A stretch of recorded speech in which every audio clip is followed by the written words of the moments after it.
Okay, Mexico's gone woke, folks. Will Israel agree to their own ceasefire deal? You're big and beefy on the outside and soft on the inside. I love it. Yeah. Flexico has gone woke, folks. Will Israel agree to their own ceasefire deal? Cops brutalize children for selling fruits and more. And Batman season 2 later. Get in now. There's no water all over Mexico because of the government, but people voted for them again. Yeah, I mean, the way I see it, honestly, is that the situation is so fucking dire with all Mexican administrations that the dude who is privatizing water is like one of the most popular political figures in recent Mexican history. So much so that he just fucking his successor is winning by like unimaginable margins despite having a major setback, being a woman. But we're gonna get to that in a second. I got the Mark Rebele thing. Don't worry. Here, let's blast off. I haven't blasted off yet. That's the problem. Yep. First woman leader in NA, by the way, I think. Every single leftist on Twitch, YouTube pods, most online spaces are celebrating while liberals are having a meltdown. I'm confused why this community is so anti the new president. Are we? I am, as always, cautiously optimistic. I think I've been pretty fair as far as like my considerations with respect to AMLO. But overall, like my thing literally was, and I said this yesterday, ain't nobody fucking provides the alternative. Canada had a prime minister woman for like 2 weeks. Oh shit. Everybody chirps about AMLO and his party, but nobody fucking talks about who the better alternative is. You know what I mean? Canada had a woman prime minister. Okay, Canada doesn't count. Only because it doesn't. She's a Zionist. That's a major setback. Yeah, you don't know anything about her Israel policies. You're just simply saying she's a Zionist because you saw an account be like, this is a Jew. Which she is. She is Jewish. But the idea that, like, if she even continued the strategic ambiguity with respect to Israel, it would be a continuation of AMLO's policies and the prior Mexican leadership's policies, as a matter of fact. You have no idea whether she's a Zionist or not. You have no... the party itself is literally incredibly critical of Israel, more critical of Israel than AMLO himself. So, no. There is no major setback, especially as it pertains to like Mexico's policy, Mexico's foreign policy on Israel.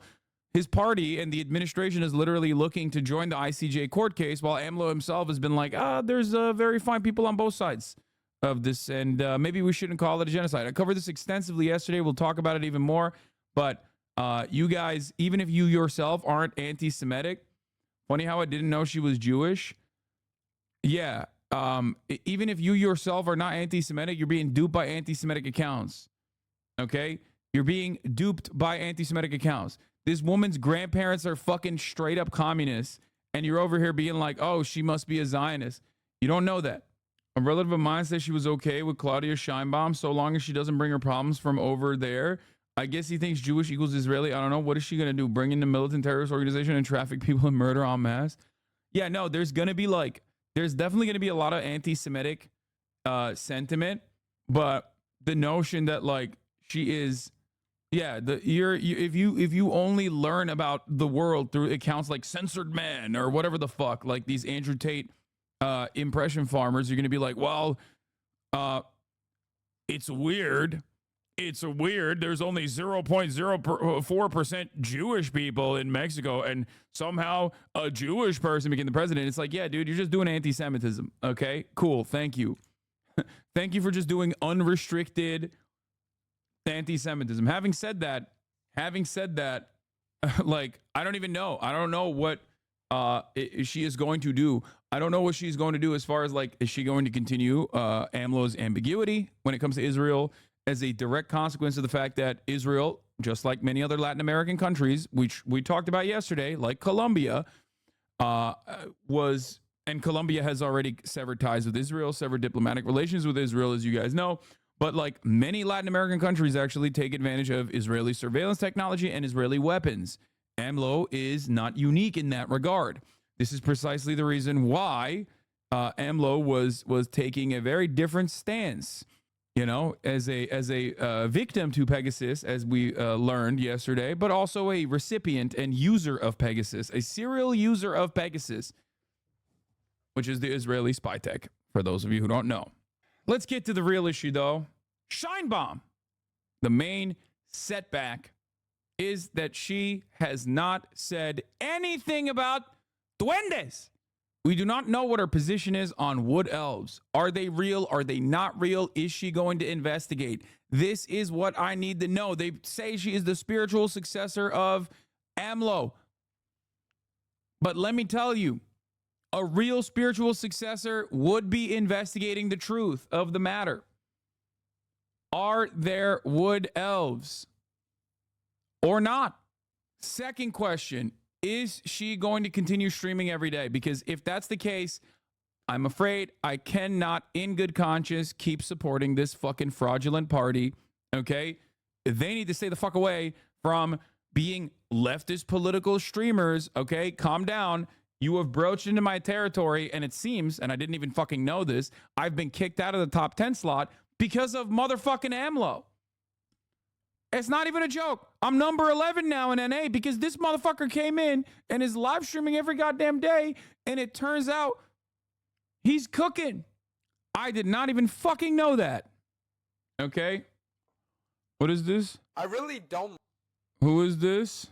like this whole thing of people saying like serving the country when people join like the military and because Dante's also going for his spot. Isn't this guy a major fucking Destiny dick rider, bro?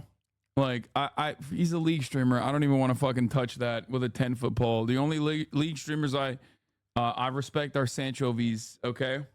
I don't know. Maybe he's recovered.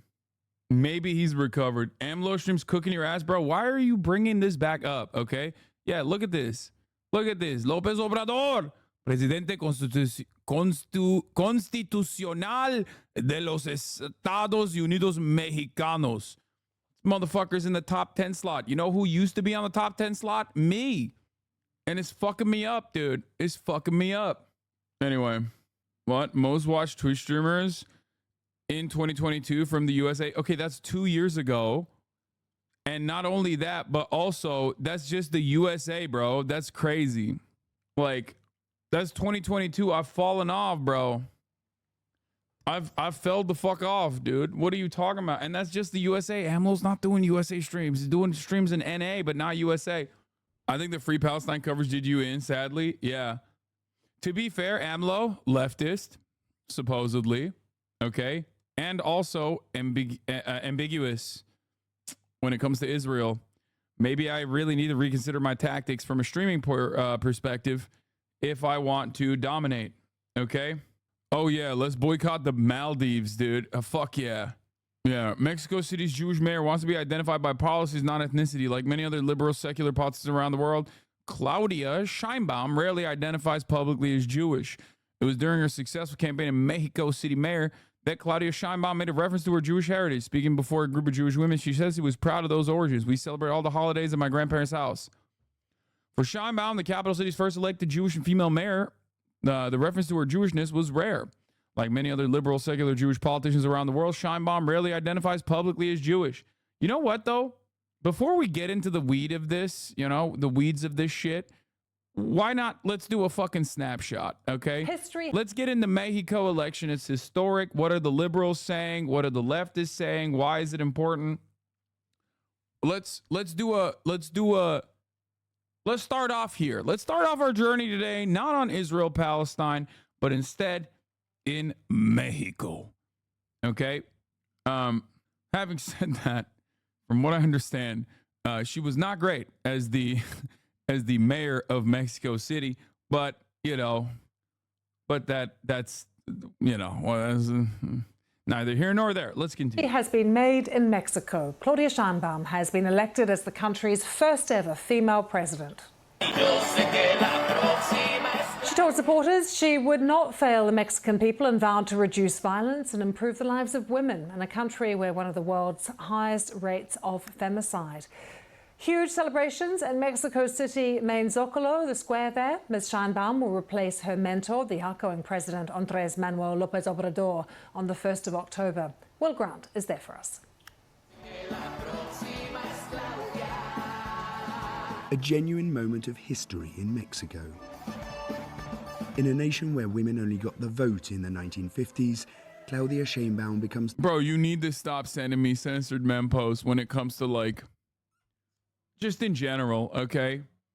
Just in general. You guys need to stop it, okay? I'm sorry. Like, I don't want to hear... I don't want to hear from an account that literally will be like, this is the Jewish president. It's like, come on, bro. We know what you're doing, okay? You don't even know what our fucking policies are. Like, Jesus fucking Christ. I'm genuinely confused. Why do you say AMLO is leftist? He's openly criticized the U.S. and brought the Mexican minimum wage up. The economy is going up and doing lots of senior population. Sure, the cartel and crime has skyrocketed.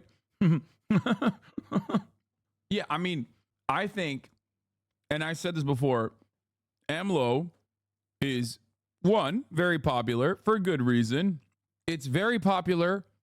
His policies are very popular.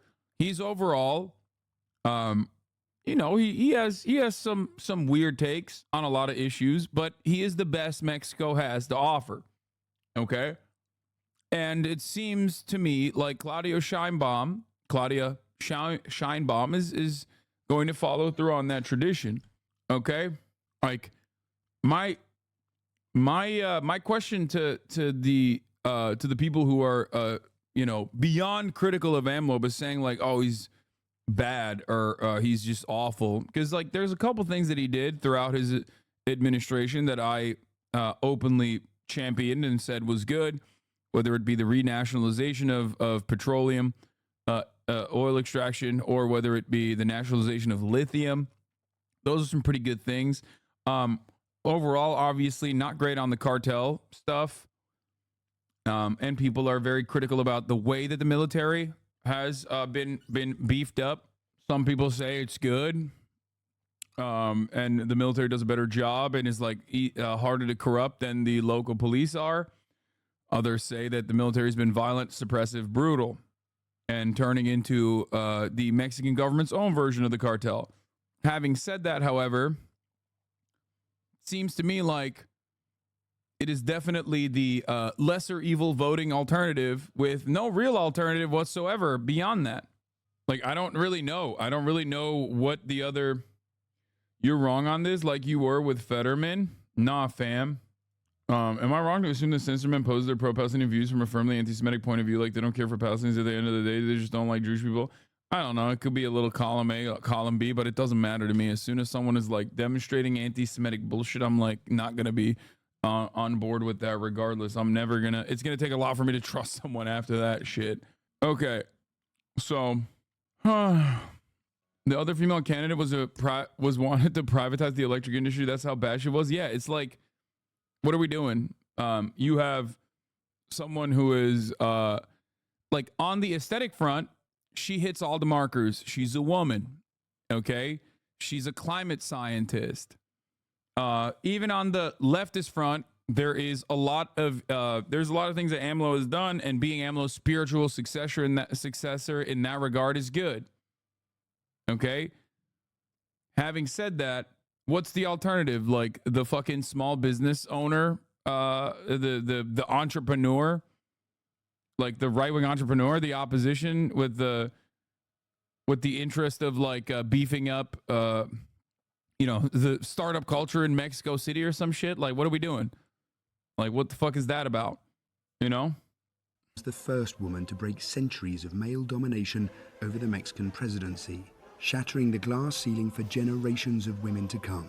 I do personally like that people ride for a person whose like family is historically communist because she's a woman. Like, liberals have to do this thing where they just literally have to be like, well, this is great. It's the glass ceiling being broken. Isn't that wonderful? The glass ceiling is being shattered. Meanwhile, like, again, grandparents, straight up fucking Mexican communists, dad communist, from what I understand. It's like, it's great. que por primera vez en 200 años For the first time in 200 years, women have reached the presidency, she told her jubilant supporters in the capital's main plaza. It's historic, completely. It's for the women who are no longer with us and those who are still fighting, not just in the political arena, but in any way where we have conviction as women. To see someone who comes. Yeah, this shit was crazy, by the way. Mexican candidate assassinations hit grim record ahead of Sunday's election. 37, bro. Mexico's election is now the bloodiest in its modern history after a candidate running for local office in the central Puebla state was murdered on Friday at a political rally, taking the number of assassinated candidates to 37 ahead of Sunday's vote. Like, it's a little different, you know? The situation is a little different, okay? Twitter leftists think they have more credibility than Evo. Yeah, I mean, guys. This is like, you know, Giannis Varoufakis posted celebrating her. I'm not like super fucking clued in on her policies at all. But, you know, there's a lot of people that I do trust that I am aligned with politically that are seemingly very excited about the prospect. So I'll reserve my judgment for what she ends up doing. The real problem is that Morena is getting control of Senate and Congress. They can make changes in the Constitution now. They have whole control of the country. Well, here's the issue there, okay? Which it already did happen, as far as I understand, in Mexican politics regardless. But that could be a good thing or it could be a very bad thing. It's just entirely related to the ideological commitment. It's entirely related to the ideological commitment that the party has to legitimately improving the material conditions of all people in Mexico. If they have that genuine vested interest, then it's a good thing. If they don't have that, and by the way, this is being done technically through the democratic process, so it's not like I know that there are other aspects of it. For example, the AMLO stuff as it pertains to the Supreme Court, right? I think there was some issue with the courts. Having said that, however, I'm not immediately going to be like, oh no, they are too popular. You know? Here's what Giannis said. You should trust no politician, but at the same time, consider everything AMLO did for the poor in Mexico. Claudia is committed to continuing AMLO's policies in favor of those lacking power and wealth, but that does not mean we should not be ready for fair criticism. Yeah. Like, I am going to reserve my judgment for her policies if she does, when she does inevitably follow through on them, rather than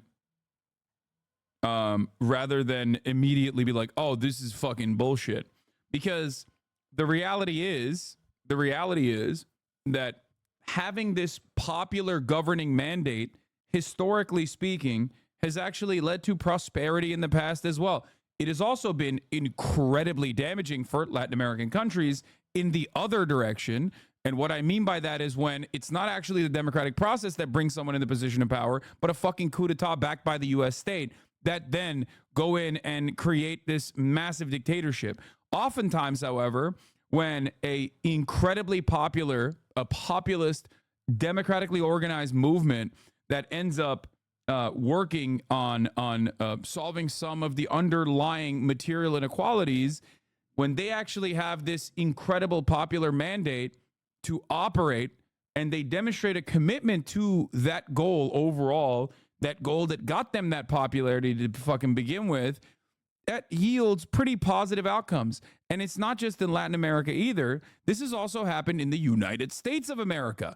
Who am I referencing here? Obviously, no one in contemporary American history. I'm talking about FDR. So ultimately, we have this capacity to go, oh my God, this is terrifying. I don't really, what's going on? We have like complete control of Congress and the presidency and there's no checks and balances. And it's like, we're kind of, in my opinion, behaving like American liberals who say stuff like, they want to do split ticket voting because they want like a Republican Congress with a Democratic president. I'm not necessarily inclined to immediately say, no, it's good to have opposition in all instances. Yeah, that's why I was saying, like, didn't this happen before? But like, yeah, Morena is the new PRI is what you're saying. right? But I don't know. I don't know if like having all of these different representations in Mexican politics has yielded positive results for Mexicans in general. I'm just looking at results. I don't personally give a shit about like. I don't personally care about. I don't personally care about what these guys are aesthetically presenting or what happens in this situation. Does that make sense? Please say PRI, not PRI. Can you sponsor me a visa? Maybe. Yeah, this is a real argument. I used to love the metro system in Mexico City until roofs started falling off, trains derailing and crashing more often. This is something I have heard. Overpasses falling on top of pedestrians. Now, that isn't entirely her fault, obviously.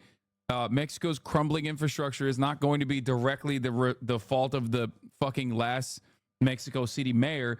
But I have heard from people that she wasn't a very good mayor and more so a careerist. Why are you assuming you know what's going to happen in Mexico, though? Wait, what? Are you talking to me? I'm not assuming that, unless you're talking about the 3-minute ad break that Mexicans are definitely going to see right now. At the top of the hour, there is a 3-minute ad break. And if you no longer want to see those ads, all you need to do is subscribe for $5 or for free with a Twitch Prime, 5 pesos. You know? Yeah. Disgusting, lol. What do you mean?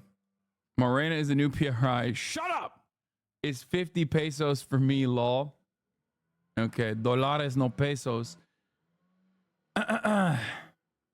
Like, the real thing is, I don't think she's going to do feminism, for example. You know what I mean? Like, a lot of people are like, well, that's a woman in charge now. Like, Mexico's about to be feminist. And I don't personally think that that is going to happen. You know what I mean? Like, I don't think she's going to advance feminist causes. Maybe she will. I don't know. But, like, it's the social issues that I don't think... It's the social issues that I don't think are going to change in Mexico. But I'll take what I can get in terms of like any kind of advancement for the poorest Mexicans. Also, here's the 3-minute ad break now. Only for selfish reasons, of course, because like I said, I want every Mexican to be able to subscribe at the top of the hour. So the point is, it's all a matter of what will they do with the popular mandate they have? How did they arrive at this popular mandate? Well, it seems like they arrived at it through good policy, or at least comparatively good policy. I wouldn't say it's the best policy, but overall, making the most of making the most that they could with the obvious limitations that they have. We often forget how long and how arduous a process it is to change, especially a country like Mexico, which is like, it feels like it's a piece of land that is governed by a bunch of decentralized, like, no way you're calling Claudia woke. No, that's a meme, man. Jesus Christ. Kind of unrelated, but I remember last election's Partido Verde literally sponsored a ton of Mexican influencers, and they all posted the same story supporting the party. Yeah. You're not going to be able to unironically, one, remove corruption as an element from Mexican politics, and two, you're certainly not going to be able to do that in one term, and three, you are not going to be able to dismantle the influence of the cartel. So, but yeah, see, this is what I mean. The metro system didn't have maintenance work for 53 years, and somehow it's the current government's fault that the infrastructure is crumbling. They handled poorly, though. Yeah, that's what I mean. That's what I'm saying. It's like a competent governor, a competent leader, a competent mayor would try to work against that, but it's not entirely in her hands. That's my point. And the same went for AMLO as well. So we'll see what happens. People endorsed by AMLO has governed Mexico City for the past 20 years, though. Anyway, let's get back to it. Let's see what the media is saying, and then we'll talk about it. Fight at the bottom to the presidency, it's so emotional. For me, it's marvelous. Your chat ate my ass yesterday for saying mate and called me a fake Mexican. I live in Puebla. Puebla! And I'm called Carlos. I've never been to the USA. Puebla! I don't know. I can't stop saying Puebla like fucking, what's his name? When he was talking about the UAW strike, and he's like calling Claudia woke as wild. Claudia is the handpick of the current president who just want to change the Mexican constitution so he can be president forever. Oh my God, bro. Let's continue. Nation of such entrenched machismo, what Claudia Sheinbaum has achieved here is no small feat. Other women have tried and failed, but her offer of continuity with the governing party's social policies, which have pulled millions from poverty, have proved hugely popular with the electorate. Her critics, in particular, The right-wing liberals are right-wing liberal freaks are coming out of the woodwork today. I don't know. I don't know if like there's that many fucking right-wing liberals in Mexico that are like also big fans of mine at the same time, who are just like, all I will point to is this. Where is the alternative? Where is the alternative? In fairness, I think some leftists are calling her a Zionist in the same way that they call AOC a Zionist, just complaining that she's not critical enough of Israel and that strategic ambiguity is a form of soft Zionism or whatever. Yeah, except her positions on Israel would merely be a continuation of AMLO's positions on Israel and not necessarily born out of her Jewish heritage or whatever the fuck. That's my point. So if she does continue strategic ambiguity against Israel, then that is directly a consequence of following through on AMLO's strategic ambiguity, in spite of the fact that there is, as far as I understand, a lot of people in the administration currently that is hypercritical of Israel, and including, but not limited to those who have tried to get Mexico to join the ICJ court case as well, alongside South Africa. particular her opponent in this vote, Xochitl Galvez, are left deeply frustrated, especially by the huge margin of victory. They say her mentor, President Andrés Manuel López Obrador, is a populist and an authoritarian, and that Ms. Sheinbaum will govern as his puppet, something she denies. This election has been historic for all the wrong reasons too. It's been Mexico's most violent campaign in living memory, with dozens of candidates threatened and murdered.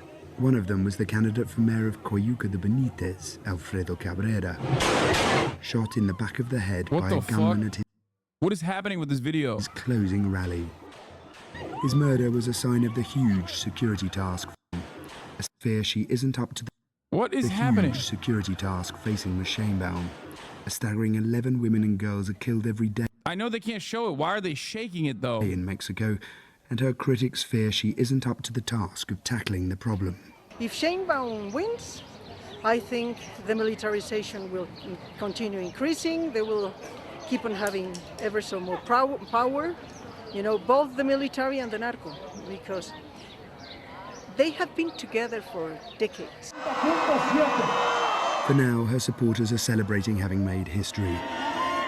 But once the party ends, most voters want the president-elect to prioritize drug cartel crime over all other issues in her in-tray. Claudia Sheinbaum inherits a nation mired in violence. Her challenge now will be to succeed where so many men before her have failed. Will Grant, BBC News, Mexico. Brother, those are the kind of people say we are becoming Cuba because you voted for Morena. Yeah. City. One can only hope. One can only wish that Mexico becomes Cuba. Okay? Like, great. That doesn't sound like a bad idea at all. That sounds like an objectively good turn for Mexican politics. Holy fuck, dude. Cuba is doing, you know, all things considered, despite the crippling blockades and endless sanctions that are completely unjustifiable, completely inhumane against the Cuban state by the global dominant hegemonic superpower United States of America for the crime of having a fucking revolution against America's the American-backed dictator. Okay, I would say that Cuba is probably doing pretty fucking good. If Cuba was allowed to thrive on top of everything else, Like if they weren't so hyper reliant earlier on the USSR and then beyond USSR now, China, if they could like participate in the global marketplace as one does, they would do even better. Chad, don't you think Hasanabi should go to Cuba? Because I do. I had the opportunity to go, but apparently they can't.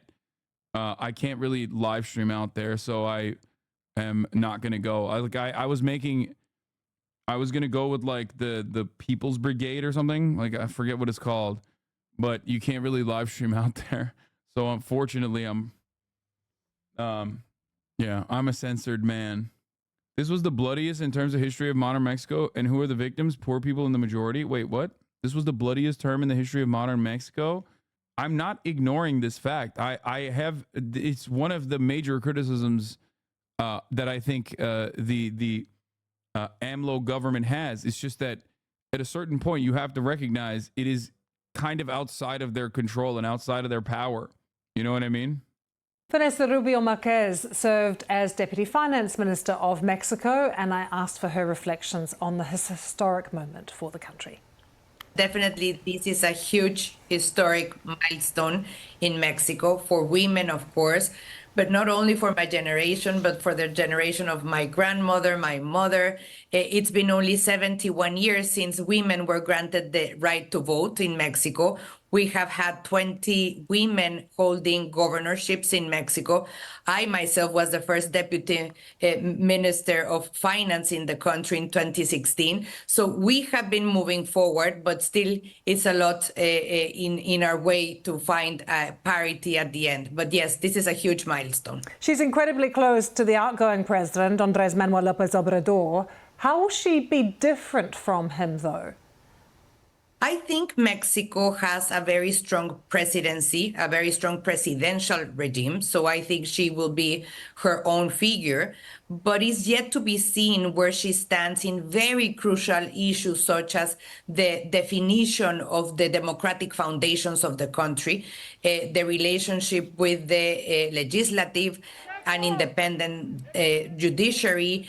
How will she come along with this militarization of the country over the last 5 years? Not only security matters, but the military now control the customs and have built a refinery and have built an airport and own an airline. So that's a key issue to define moving forward. And also very key policies such as public finances. We're running the largest public deficit this year over the last 35 years. What the new energy matrix and the new energy policy will be, and also a series of elements in relation to competitiveness of the Mexican economy vis-a-vis the violence in Mexico is the same propaganda that Trump and the right always say about the place. Different problems like guns in the USA. Wait, what? I mean, the violence in Mexico is definitely very real. Cartel violence specifically is very, very real. It's not like, that's not like a fake problem. That's a very real issue.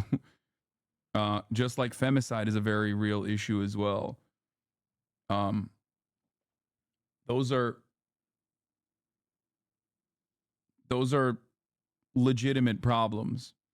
It's just that those are such I feel the way I look at it is like it's almost like grading it on a curve, because like what the fuck are you supposed to do? Like there's a 6-year term limit regardless, but beyond that it's like this has been this has been Mexican politics for a very long time.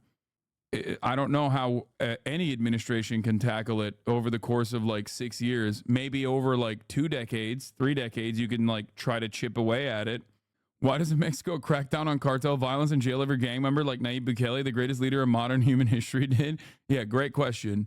That would be impossible. Okay? Because they have American guns and American weapons and American gear and American dollars lining up their pockets. And therefore, they are, in many instances, more fucking powerful than the military.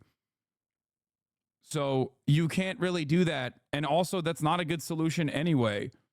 Mexico's cartel problem is not one that Mexico itself can solve. Mexico's cartel problem can only be solved with American politics. That is the unfortunate reality of the matter. They get their guns from us, and they get their money from us.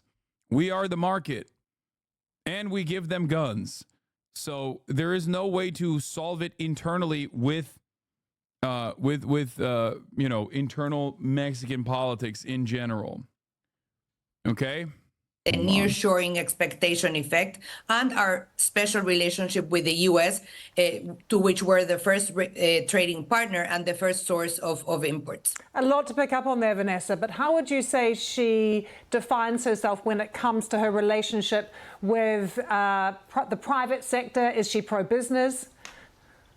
She has said so. She actually today said it so and gave a huge emphasis to having a good relationship with the private sector, because I think it needs to be understood that it's not the public sector who creates employment, it's the private sector, and that you need the private sector as allies for development and as allies in particular for specific sectors such as energy, such as infrastructure, and many others. So we hope she moves forward in this direction, which is key for the competitiveness and for productivity of the country. Vanessa, we were listing some of her impressive credentials. I wonder if you think that that influences the way she thinks, the fact that she is a scientist.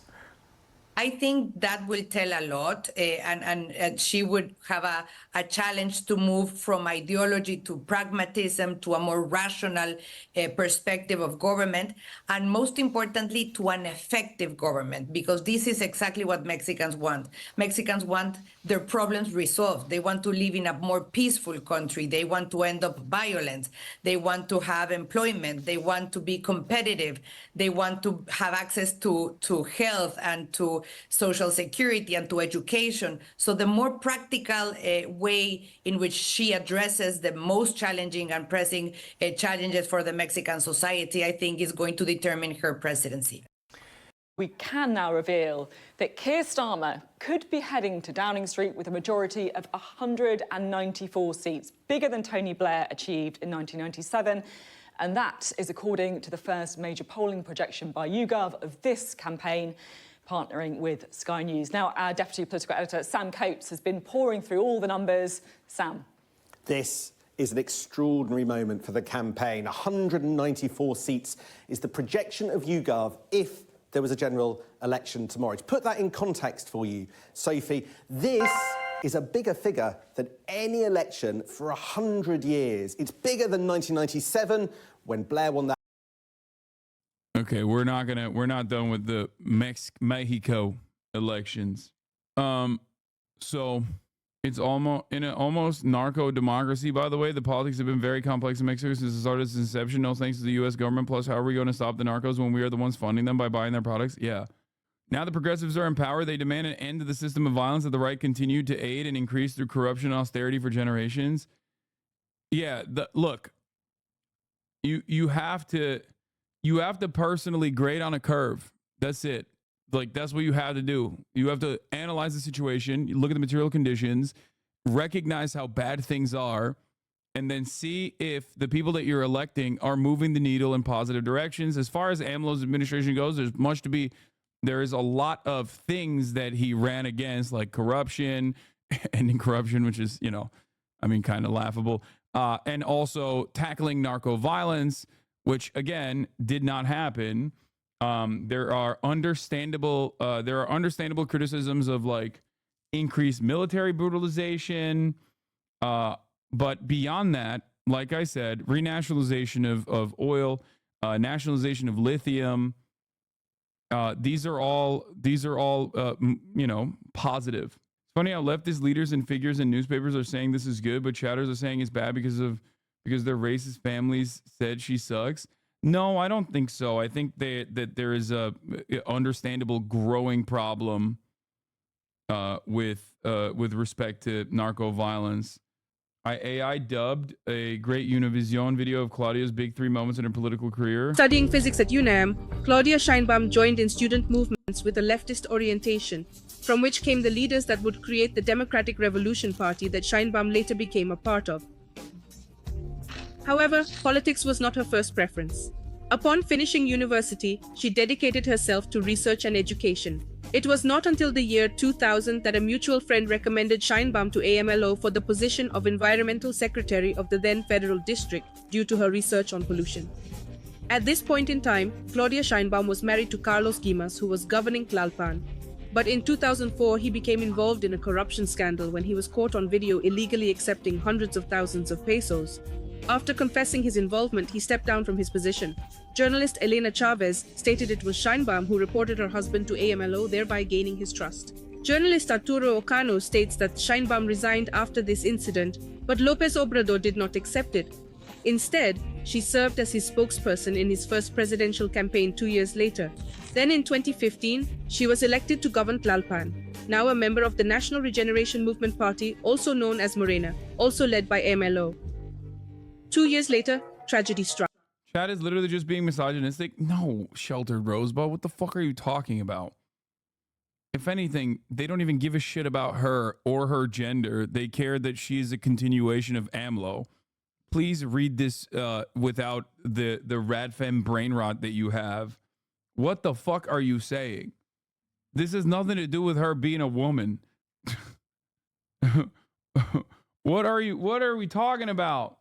If anything, this community loves Lula a lot, but we had some of those same issues here during his government growth, a lot of drug factions, increased violence against the black community, increased power of the armed forces, etc. Because it is a positive for women, at least give her the time to prove herself before you jump down her throat. Yeah, again, it doesn't matter. Most people's criticisms in this community literally have nothing to do with nothing to do with her being a woman at all.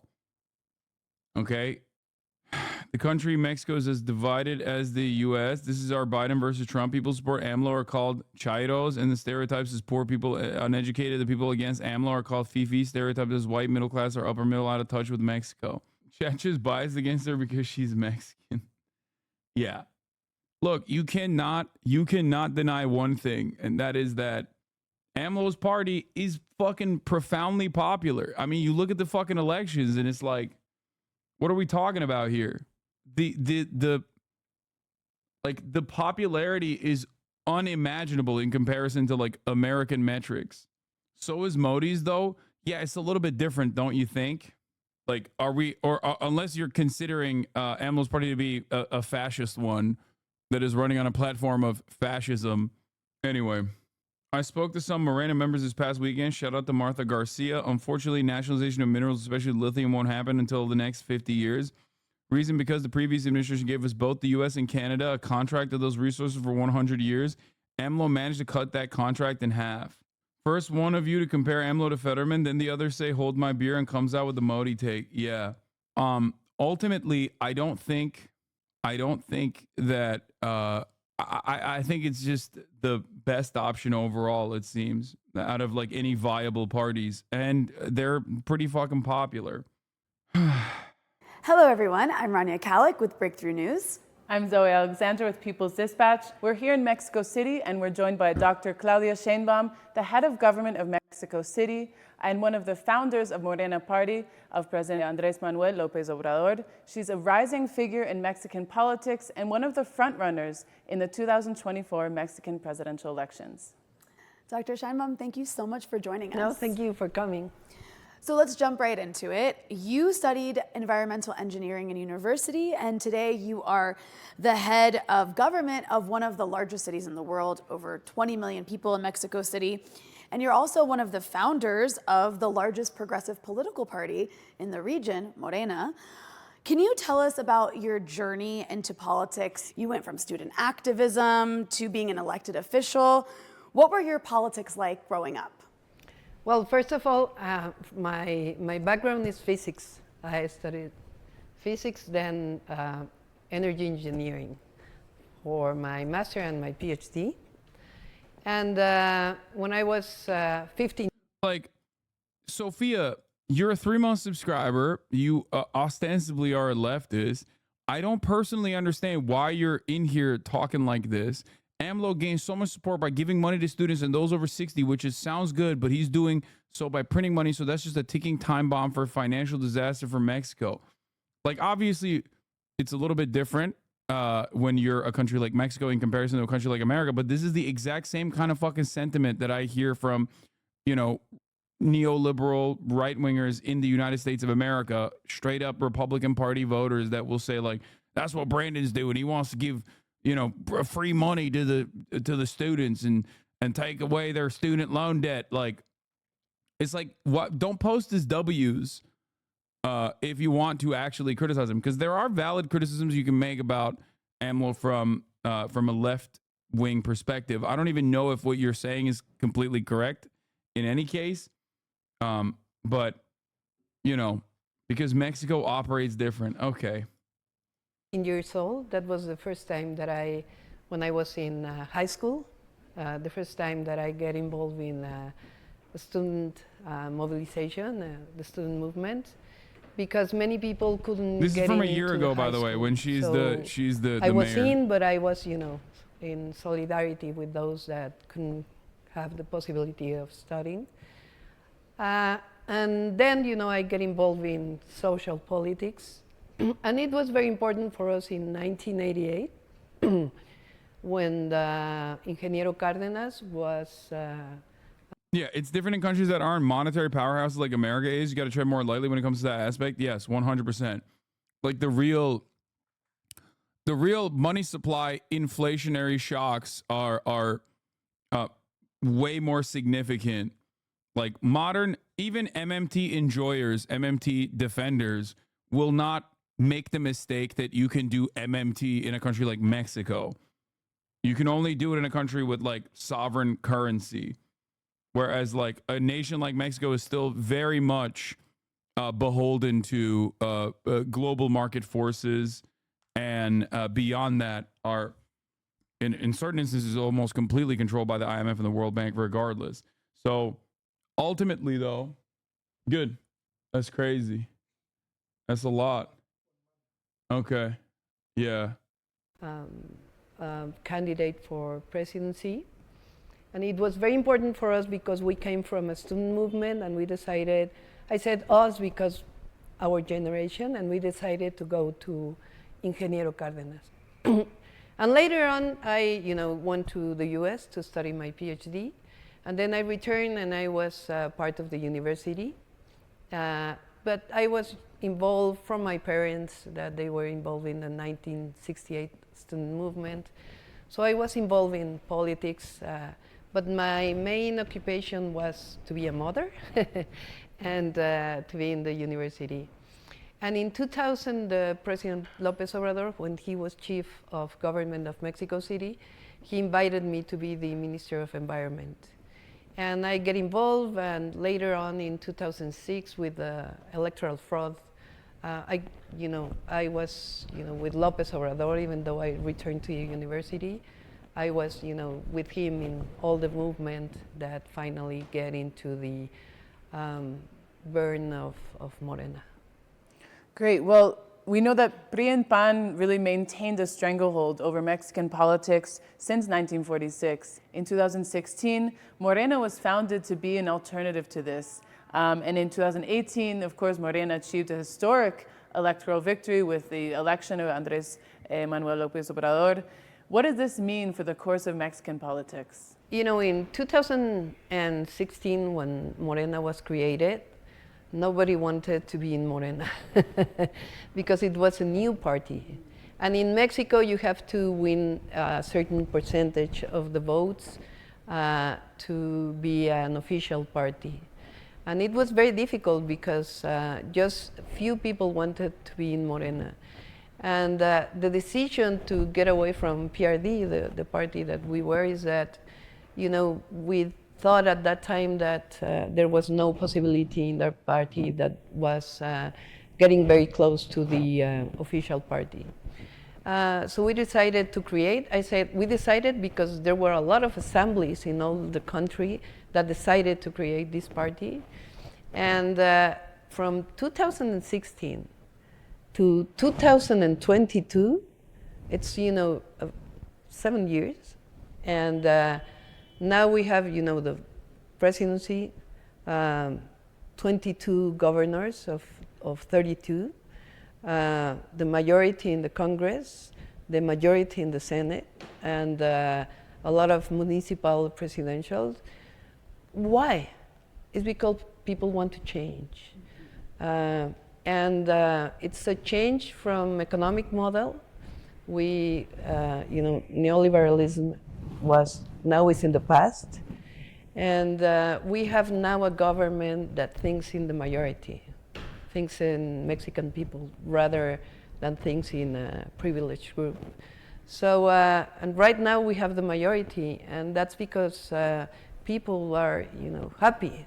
Even though a lot of media is against the president and against Morena, people wants this change and wants this fourth transformation, as we call it, to continue. So one thing that confirms some of what you're saying is the fact that you're currently leading all major voter intention polls for the 2024 presidential election. What do you think has led to this support? Okay, first of all, I think it's that I have been in the movement always. I've been near President López Obrador, always since 2023 years. And at some point, people remember that I was, in the Adelitas movement that we have in 2008 against the privatization of oil, of the Mexican oil, of Pemex. And I was, in many movements. So they think that I can continue what President López Obrador is doing. Oh shit, I was muted. Sorry, I didn't realize. If you look at the 2024 Mexico presidential election live results, she didn't just win 60%.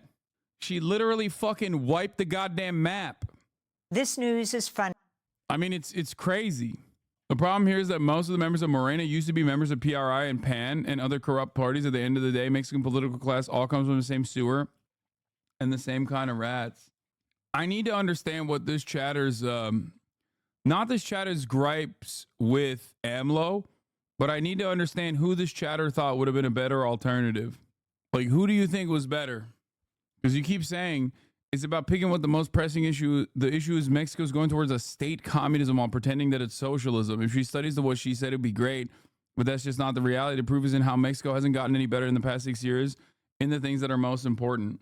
Like, who was a better alternative in your assessment? I've seen detractors, maybe like Sophia, who think cartels are the number one problem. Cartels are the number one problem. You know what I mean?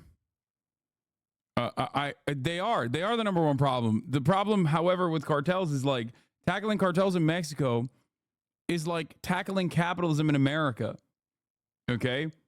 The way I look at it is like if I had a fucking candidate American comparisons don't even fucking work that well because the situation in America is really dire, really awful, but like nowhere near. Like Mexico is not even a comparison, okay? We did not have 37 fucking political assassinations this time around. You know what I mean? Like while we were while we were having our elections, right? We don't have like 100,000 people that have gone missing. I have no problem discussing the things. The only reason why they picked, I don't even know how to say this name still, was because AMLO picked beef with her. She was a trash pick too, but AMLO just wants to be a dictator, so continuing his handpick is just concerning. Okay, but you're not giving an alternative. So chill. I'm a cartel member in Mexico. We are very chill. There's no problem here. People like that chatter mostly complain. All we do is watch DBZ. Okay. People like that chatter mostly complain about them being tied to narcos, but they will never leave. They have control and always have had control over the country. The difference when Calderon won is that he went to war versus the cartels to give the power to other cartels. Do you think cartels in Mexico will eventually fizzle out like the mafia? No. I think that organized crime in Mexico is going to literally turn into fucking what the Yakuza is inevitably, but with more power, where they will just have like fiefdoms, which they currently do, but they will become, I guess, like one avenue out of it is to completely like legalize their operations or recognize them as like genuine fiefdoms. You know what I mean? Because I don't know. I don't know how there's no fizzling out. They have They have a firm stranglehold on the American drug market in general. Like they have an incredible fucking they have all the supply. They have an incredible fucking base of support in America that will take all the demand. They have an endless stream of guns going into Mexico that has basically given them the power of actual militaries, sometimes more powerful than the militaries themselves. These are bad things, right? Yes, none of these are good things. The only way, that's why I said the only way to tackle the cartel issue, cartel are literally political parties, law. They have people on the inside. OC, organized crime, is so embedded in politics that you need to deal with the underlying issue of why people join organized crime rather than a life of honest work. Yeah. And that can only come through, genuine solutions, genuine fixes to systemic inequality. But ultimately, if you want to tackle the other aspect of, the cartel supremacy in Mexico, you have to deal with it by, it's an American issue. The second thing is who I am and what I have done in Mexico City. If they didn't like a scientist and a politic to be a president, they probably don't prefer myself. And also my work in Mexico City. If my job here in Mexico have been bad and people were, against me, but probably I couldn't go, to the next step. And finally, believe it or not, is because I'm a woman. It's now time for women. It's incredibly, it's not only the social movement of young women, and it's also that in Mexico, we have already 9 governors and many women participating in politics, so it's not strange. And at some point, people see that it's good to have a president, a female president. Well, we'd like to talk about one of those reasons. Hassan's lack of knowledge to Mexican politics leaves him prone to fall for right-wing talking points because he's viewing this from an American lens. Wait, what? I don't think so.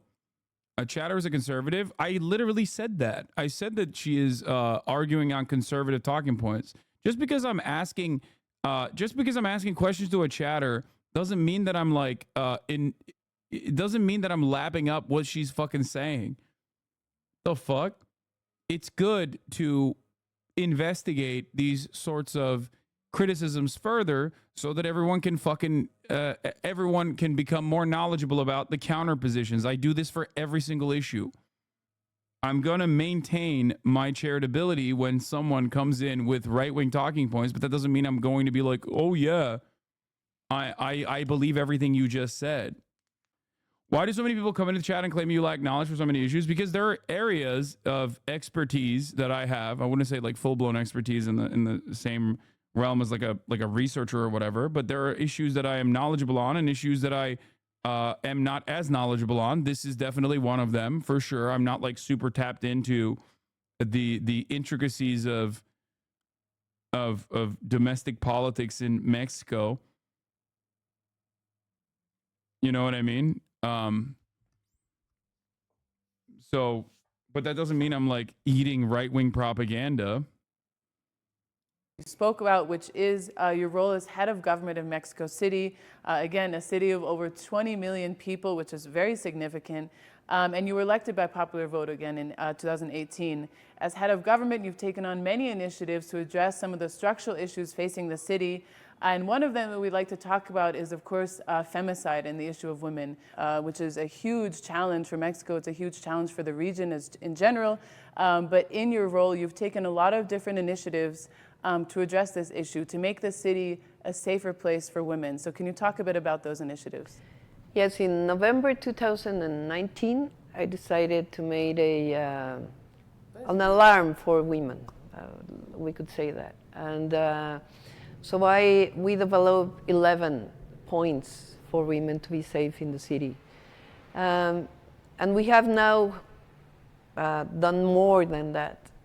I can tell you some examples. For example, we have 27 centers to attend women that have violence at home. We have passed many laws. One that I like to say in many places is that, you know, when we think violence in the household or in families, what we think is, let's take the woman and her children to a refuge. Yeah. How do you say it in English? Refuge. Refuge. Yeah. So I asked myself, why do you have to take out the women and put it and hide her, right? So now we have a law here in Mexico City that it's the aggressor goes out of the house. So even if the property is not of the women, of the woman, of her, she has the right to stay at home. And the man or the aggressor has preventive measures, or even he goes to jail if the judge decided. So it's a complete different way of thinking. And also we have made 800 kilometers of safe corridors with a lot of light and buttons for help, for the police to come. We have a special number. It's 765 to call for if you have you have problems, if you're a woman, and many other things that. So we don't know if there are more feminicides now than before, because before they were not counted, but we have to take care of that. Yeah. Calling all men aggressors, yikes. Bro, imagine fucking... Imagine looking at a country like Mexico, femicide is a massive issue, and being like, wow, it's really fucked up. This rat femme is chirping about all men. She wants to kill all men. It's like, bro, that's crazy. Calm down, okay? Fucking calm down. Cool it. And I mean, you've dealt with so many other issues as well. One of the biggest ones affecting the entire planet, of course, is climate change. And you're an environmental engineer. As you mentioned, you were also Secretary of Environment. And you were part of the UN panel on climate change in 2007, which won a Nobel Peace Prize.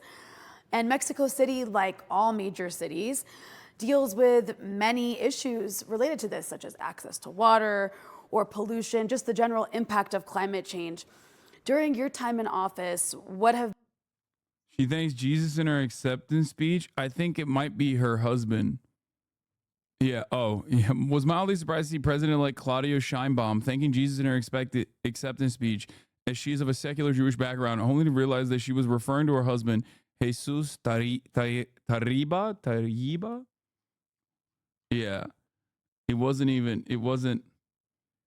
Why would they even elect her? She's not even Mexican. She's Lithuanian Jewish. I like that this is Goat K Kona Savage. I like that this is just pure anti-Semitism. Like, literally, just nothing else. I know I wanted some hogs in here, but not like this, okay? Just absolutely feral. I mean, just vintage, yeah. Yeah, just like Obama's not a real American. You know what I'm saying, brother? The head of the Democratic Majority for Israel said that too. The co-chair of Democratic Majority for Israel tried to smear the incoming Mexican president by implying she isn't Jewish enough. He said she even thanked Jesus for her victory. Important to note that she is not involved in the Jewish community, and thanked Jesus for her victory, which is literally the name of her husband. But that, you know, she's not invested in her Jewish roots, and also, guess what, dude? She married a guy named Jesus. I mean, I don't know. Mexican is a Catholic country. The core religious diversity is scarce. That's why so many people are against their Jewish background. She runs under the impression that she isn't religious. I don't think she is religious. I think she is she comes from a fucking commie family, dude. That's all I need to know. Marrying someone named Jesus is kind of anti-Semitic. Yeah, she's not a religious person at all. What the fuck are we talking about? On that front, I would even go so far as to say she's better than fucking AMLO. Like, what are we talking about? She, unironically, in my opinion, everything that I've read so far, she literally has a lot of aspects to her that were AMLO's biggest weaknesses from my understanding. More dynamic, a woman that's like, you know, automatic feminism there. Her background as a stem cell, her work in environmental activism. Now, obviously, there are glaringly obvious weaknesses. For example, her silence is violence, I will say, in terms of the issue on wood elves. Obviously, we don't know how much she's talked about it in the past. I tried to investigate and I found 0 tweets from her about duendes. I don't know if she believes that they are real or not. Like, this is a major issue for me. Personally, I think it's important, but ultimately, I think her silence speaks volumes on the issue of wood elves. Okay. Claudia Sheinbaum has won Mexico's presidential election in a landslide. In her victory speech, she paid homage to the social movements of the past and promised to continue Morena's impressive record of social progress. The Morena leadership holed up in the Hilton Hotel in Mexico City was in a state of quiet shock. They knew they were going to win Mexico's presidential election, but not by that much. As results trickled in yesterday evening, it became clear the long-expected victory was a drubbing. So far, Claudia Sheinbaum holds a 30-point lead over her conservative rival, Xochitl Galvez, 58.3% to 28.7%, with the third-party candidate, Jorge Alvarez Maynez, coming in at 10.5%. Mexico said no to men, okay? Enough men. We got women now. Women are in charge, okay? According to the projections made by the National Electoral Institute, Sheinbaum's final total is expected to fall within 58.3 to 60.1%, outperforming all but a pair of the final pre-election polls. According to the Institute's Conteo Rapido, or fast count, the landslide was expected to carry over into Congress as well, with Morena and his allies winning up to 380 of the 500 seats in the lower house, the Chamber of Deputies, and up to 88 of the 128 seats in the Senate. This would put the center-left coalition within a range of its ambitious goal of achieving a qualified majority of 2/3, which would allow it to pass constitutional reforms on its own. Together with the state legislatures it controls, not only did Morena win the all-important mayorship of Mexico City with the candidate Clara Brugada, the Morena coalition is also set to pick up at least 6 of the 8 governors' races for grabs. This is like, people that are upset at technically, democracy in this situation. Now, I understand why people would be fearful about the governing mandate that this party now has, considering Mexico's history. I think that's what a lot of people are worried about. A lot of people are cynical and very worried about it, but ultimately this is literally a consequence of the party's popularity due to the party's many different policies of, as far as I understand, trying to tackle some of the underlying material issues in Mexico. To put Morena's victory in perspective, Sheinbaum is on course to best Andrés Manuel López Obrador's 2018 landslide victory of 53% by some 5 to 7 points. Where AMLO received a historic total of 30 million votes, Sheinbaum will have received some 35 million. Similarly, Galvez was running about 10 to 12 points behind the Conservative Party's total in that election in 2018. The Conservative Party's Institutional Revolutionary Party, PRI, and National Action Party, PAN, ran separately this year. They ran in a coalition, but instead of adding in numbers, the coalition wound up subtracting. Many of you were naysayers of duendes and their power to their power to offer you wish fulfillment, but it seems like who's laughing now? Okay, who's laughing now? A lot of you said it's not real. Wood elves are not real. They can't hurt you. Meanwhile, you know what AMLO was doing? Whispering to the wood elves about his dreams of increasing the power, the popularity of his party. Turns out that's a dub for him. A dub for the wood elves and also a dub for him. What is this wood elf thing? If you don't know about it, don't ask about it. It's fine. Don't worry about it. A refusal to be goated. True to her scientific background, Sheinbaum ran on a disciplined, methodical campaign, taking nothing for granted despite holding a virtually unchanged lead since announcing her candidacy. Sheinbaum racked up the miles, holding 3 times as many rallies as Galvez, where Galvez veered from one uncosted policy proposal to another. Sheinbaum rolled out a 100-point program that includes extending social programs and scholarships, continuing annual minimum wage increases. That was massively popular. Consolidating Mexico's push towards national health care, building 1 million affordable homes on a rent-to-buy plan, constructing 7 long-distance train lines, avoiding the maquiladora experience of the 1990s by mandating that companies investing in the nearshoring phenomenon provide higher wages and benefits, and in what is certain to continue, raising the shackles of multinational energy interests, a public sector-led energy transition building on Mexico's state-owned oil, electricity, and lithium companies. Throughout the campaign and over the course of 3 debates, Sheinbaum refused to be goaded by opposition candidate Galvez's scattershot series of attacks that got nastier over time. Galvez, playing to the hilt a go-negative campaign strategy, attacked everything from her character to her family to her record as Mexico City's mayor, winding up a series of dog whistle insinuations about Sheinbaum's Jewish heritage. Sheinbaum also refused to be goaded by those who repeated that she is going to be a puppet of outgoing President AMLO. Every time someone would try to insist on the need to create a more individualistic image, as if she were marketing a new brand of cereal detergent, Sheinbaum would calmly explain that she represents a social movement and that her administration will proudly be segundo piso, or second floor, of Mexico's 4th transformation. And she did it all with the poker face persona that served her in good stead as mayor of Mexico City, one that, eschewing the attempt to force a lofty oratorical style, asserted her authority with understated consistency both in interviews and on the stump. And the voters approved. Okay? Sheinbaum's victory also came despite a coordinated international campaign of media and bots that attempted to paint AMLO and Morena as being in collusion with drug cartels. This is only a chapter of the nonstop media onslaught that sneered and slandered its way through AMLO's administration without deigning to learn about what was happening underneath its very limited radar. Maybe that's part of the reason why the chatters are coming in here and saying, like, no, AMLO met with Chapo's mom. They are in the pocket of cartels as well. And that, I mean, there is a very real escalation of cartel violence, for sure. Okay? Way, way, way more consequential and way more significant than the violence at the top of the hour ad break that chatters constantly chirp about. Like, that's the biggest type of violence that chatters see on a daily basis and fucking complain about on a daily basis. So, you know, that's important to recognize that you can defend yourself against that violence at the top of the hour ad break as long as you subscribe for $5 or free. I can't believe they wrote this in the Jacobin, by the way. Why does the Jacobin know about the top of the hour ad break? King Henry IV, thank you for the 10 community gift. This is allowing 10 people to no longer be victims to the top of the hour ad break. The 3 minutes that of ads that come at the top of the hour. Here's the 3-minute ad break now. For the election, a gaggle of foreign journalists touched down in Mexico City, marveling that such a machista country would be electing a woman president, and so comfortably.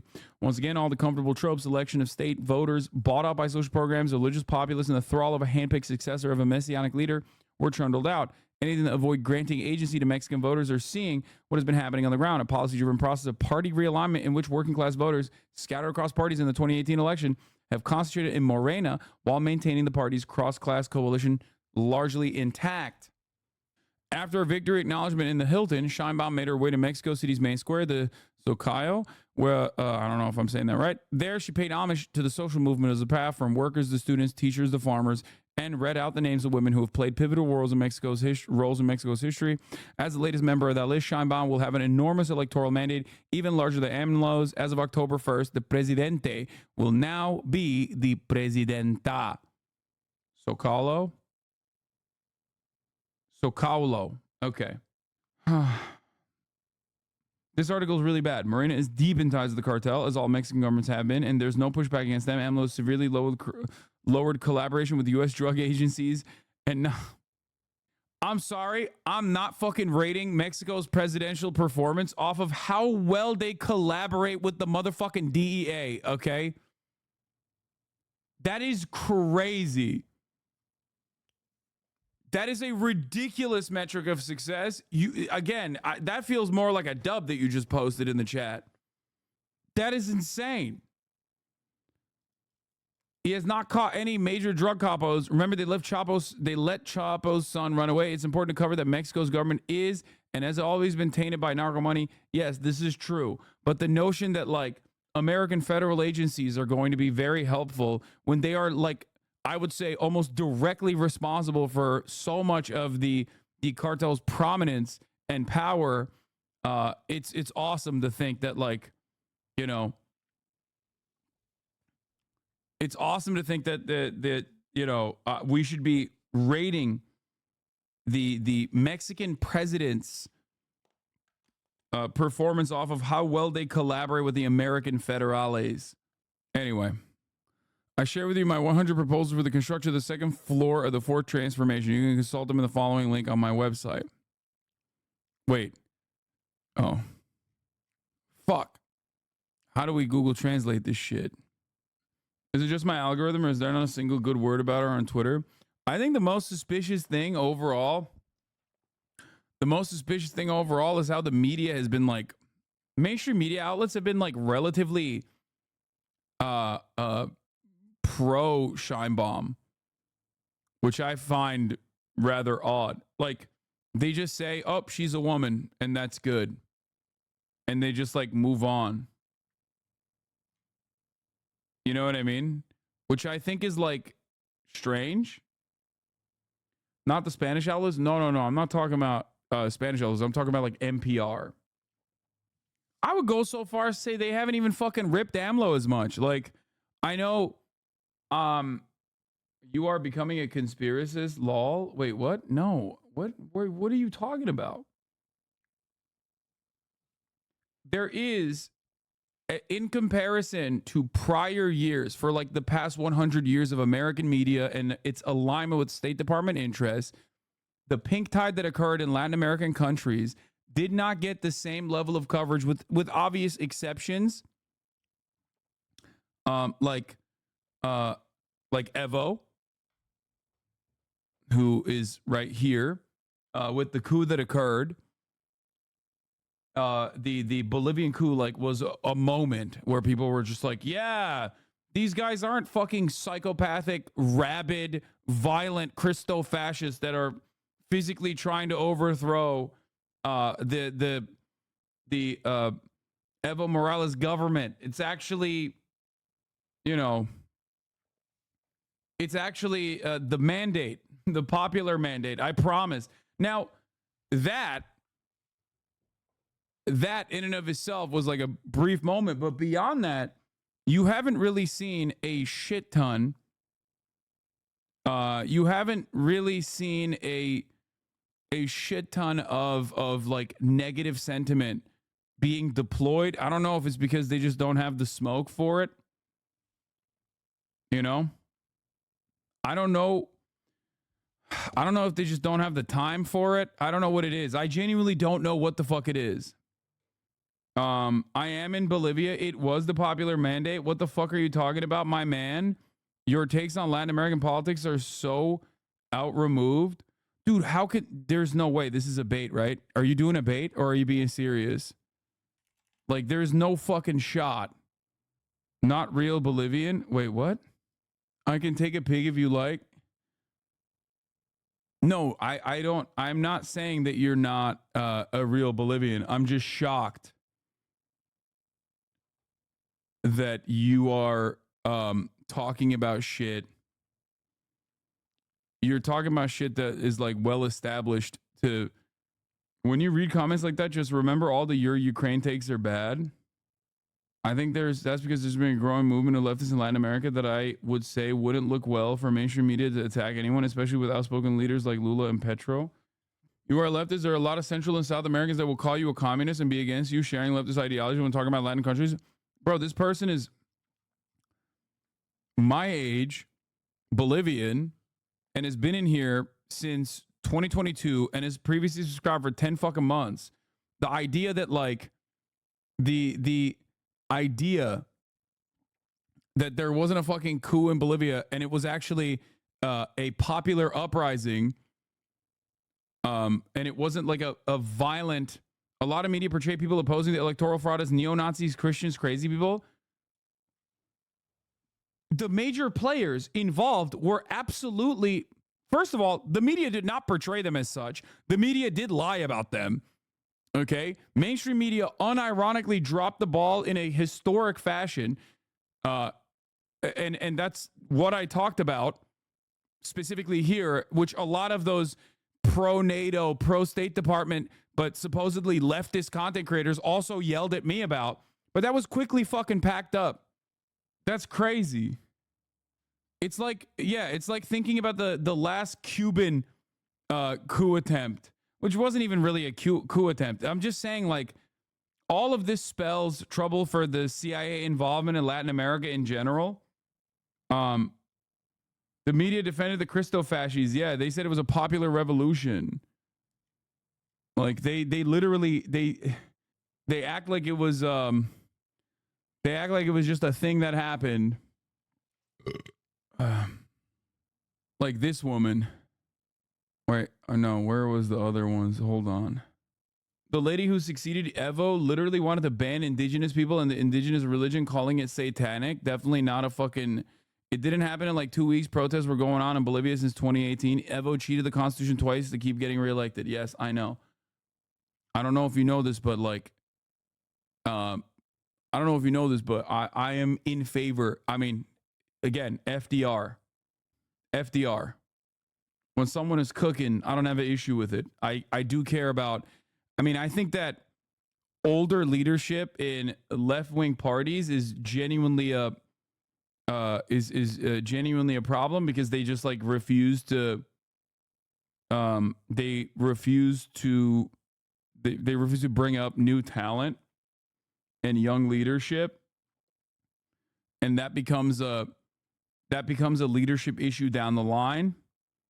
I ultimately don't care as much about like these limits, especially when the opposition is just fucking insane. In the afternoon of the 12th of March, 2021, the prosecutor's office issued an arrest warrant against Inés, 5 of her former ministers, and multiple former members of the high command of the armed forces. The news was broken by Inés herself, who published a photo of the document through her social networks. The political persecution has become. The Associated Press described Inés's apprehension as a crackdown on opposition. Coup 1 and coup cases.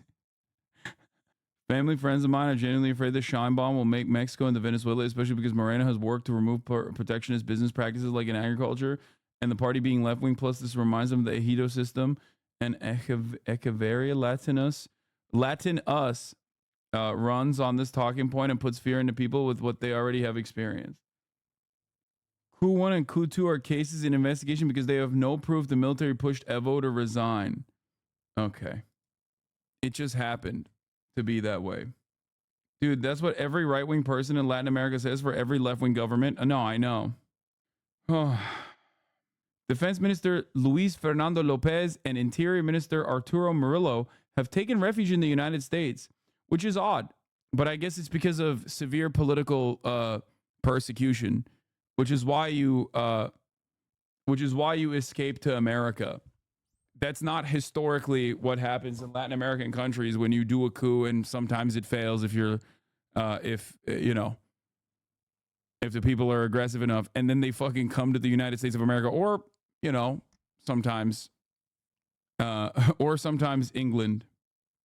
Yeah, people hating AMLO have been saying for years he would become a dictator and will want to stay in power, even though Mexico's constitution doesn't allow it. Now that it didn't happen, they're saying Claudia is his puppet and he'll stay in power that way.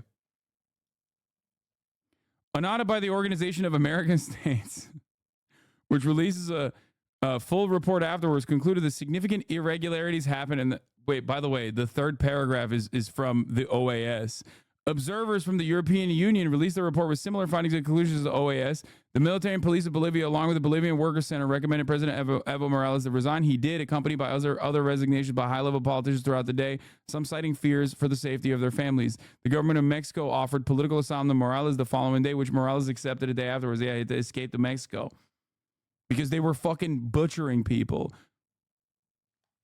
The OAS. All these anti-Claudia chatters here are just a reminder of pro-white-sicking culture, middle-upper-class aspirationists with neoliberal and pro-capitalist sentiments. Social was the candidate of the right, and the parties supporting her were the same ones that complied always with American interests and privatized Mexico's natural resources. They're liberal. Think about the class demographics that watches your stream in the global south. It's not shocking that they're libbed up. Oh, no, I know that. Yeah, brother, I don't think like fucking indigenous and poor Mexican populations are fucking tuning in to an American white guy from Turkey talking about Mexico and Mexican politics. This is something that I try to explain to my audience on a regular fucking basis as well. I personally have a lot of criticisms for Latin American countries, Latin American governance that I regularly repeat. However, having said that, one thing that you have to always keep in mind, something that I always mention, is that you will never, in American media, never, ever, ever hear from the majority working class background people in the countries that we're discussing, because the American media will almost always cover business interests and prioritize business interests and those who are representatives for business interests. This is why people are like genuinely confused when we talk about Maduro. Maduro, for example, for many of his faults and failures, rode the wave of Chavez's broad popular mandate in Venezuela. But you would never ever fucking hear that in American news until it became a major problem. So you would never recognize the long staying power of Chavez's popularity in Venezuela, because the people who are pro Chavez, the Chavistas, for the most part, are not getting broadly represented in American news or global news at all. They're not. You're not going to hear from them for the most part. Maybe Parenti will fucking talk about it or whatever, but you're not going to hear from them in general. I feel like you fell a little bit in the propaganda hole on the Bolivia topic. There was a lot of nuisance that the Evo government didn't let international press to show. Brother, international press was eating the dick of the people that you are currently defending in this chat. Well, I don't know what you're talking about. If I fell a little bit into the propaganda hole, by the way, you mean nuance, not nuisance, but it's fine. It's ESL. I understood what he was trying to say.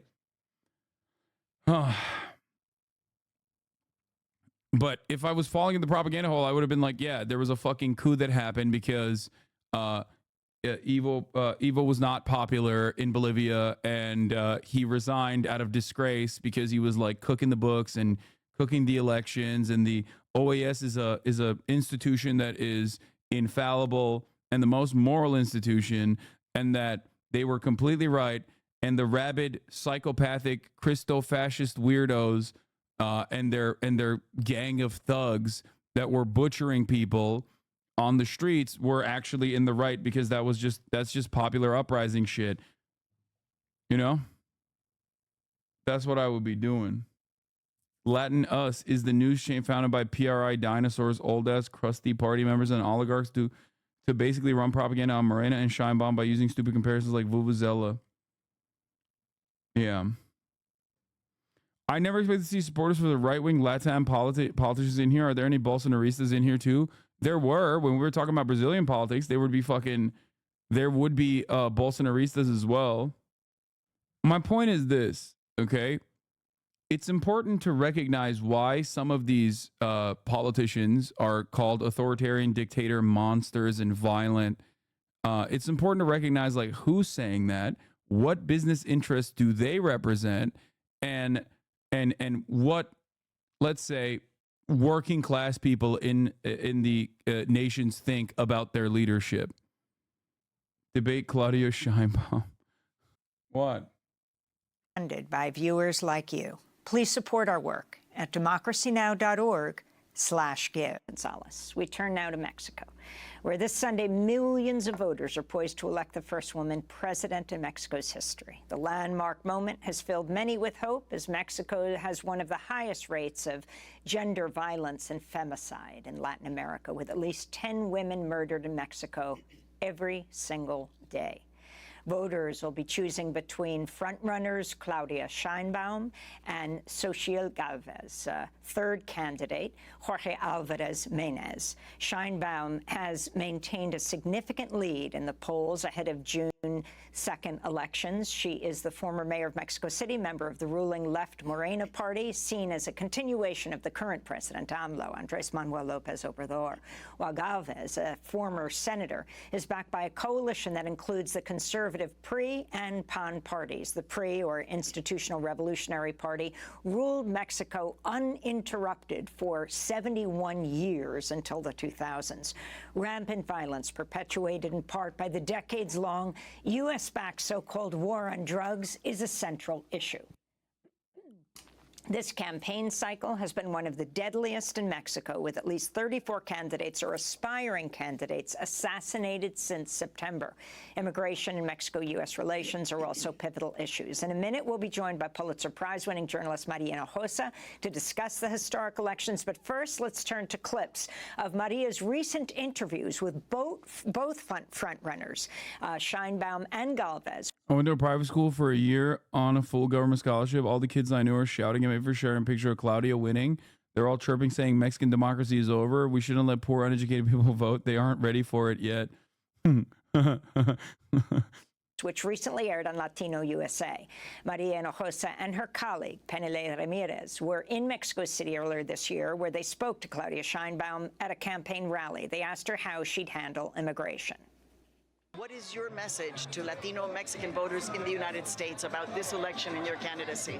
We're going to fight for them, for their rights, and we're going to fight for the families in Mexico.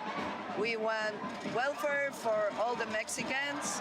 Now you have said a few days ago that Biden and Trump should stop talking about the Mexican elections. Why you said that, and what's your plan regarding immigration?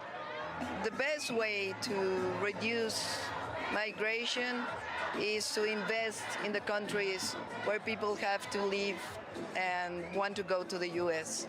Either if Biden wins or Trump wins. There are a lot of problems in the U.S., and it's better that their campaign not use Mexico as the problem. We are not the problem, we are part of the solution. They met Xochitl Gálvez while the presidential candidate traveled to New York to meet with Mexican voters here. This is what Gálvez said. So what is your fresh, new approach towards the issue of immigration? Primero, entender que el fenómeno de la migración es un fenómeno mundial.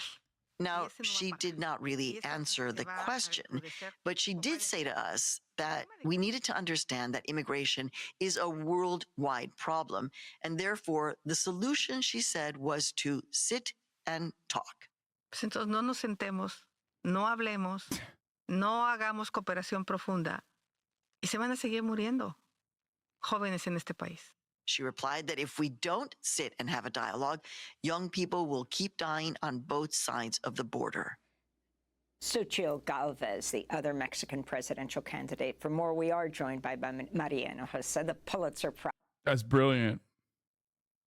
Prize-winning journalist and founder of Futuro Media. That's brilliant. Host of Latino USA, which has just released its new episode titled A Presidenta Will Lead Femicide-Plagued Mexico. Maria, it's great to have you with us at the table. Why don't you start off by talking about the historic significance of these elections and what it means for what's happening in Mexico today? You know what's interesting, Amy, because you and I have been doing this for a while, right? The reason why two women end up being the two frontrunner candidates is not just like, oh, it just happened. There was a tremendous decades-long work by feminists in Mexico, along with feminists all over Latin America, pushing for equality, pushing for equity for women. In the face of violence, in the face of impunity, the feminist movement in Mexico and Latin America just kept on pushing to the point where you were able to make it by law that there had to be parity in the government, and this leads to both women ending up as candidates. And it is historic. You know, I'm asking the question. It's a little, but which country is more machista? The United States, that has two old men one accused of strange and weird sexual and cover-ups, etc., and fraud, etc., and the other one who's just quite elderly. And in Mexico, you have 2 women. And so what they're talking about in the political debate in Mexico is really, frankly, light years away from the political debate that we're having in this. I believe one of the main issues you've seen in chat that you have not seen is that we as Mexicans are not saying that Xochitl would have been a better candidate, but AMLO seriously fucked up the national security issue, and it's disheartening to hear you hand wave it away. We know he could not have solved it, but he did make it way worse. Brother or sister or MB, I'm not hand waving it away. Okay? I'm not. I'm recognizing it while also simultaneously telling you that there isn't much any Mexican president in a 6-year timeline could do anything about it. It's an American-born problem. Okay? The best you can do as far as like dealing with this domestically is try to improve the material conditions for working class Mexicans to the best of your ability so that there isn't like a steady flow of new recruits. But even beyond that, it doesn't matter. There's like, that will still not stop it. So on that basis, it seems like AMLO's policies were ultimately the best Mexico was going to get. That's all I'm saying. I never said he's perfect. He's awesome. He's my GOAT. I have not seen any candidates in the previous election, or I have not seen any candidates in this election that were offering an alternative that was going to actually work, or that had a track record of success in this field, whether it be their party, whether it be their party's history, or what their party has done. No, I didn't say he was my GOAT. I said he's my GOAT only because of the duendes thing, only because of the wood elves, the truth about the wood elves. That's it. And I will stand on that. He is cool for that. Country. Mexico, strangely, Mexico, Amy, becomes like a North Star. When would I have said that? I could have never imagined. And having said that, you were born in Mexico City. And I was born in Mexico, and I've watched the entire political process. I'm not Pollyanna. Impunity and violence against women, corruption, the assassination of multiple candidates. It's a real problem. But Mexico has a different political debate happening now. And Maria, I wanted to ask you if you could talk a little bit about the major differences between the 2 candidates policy-wise.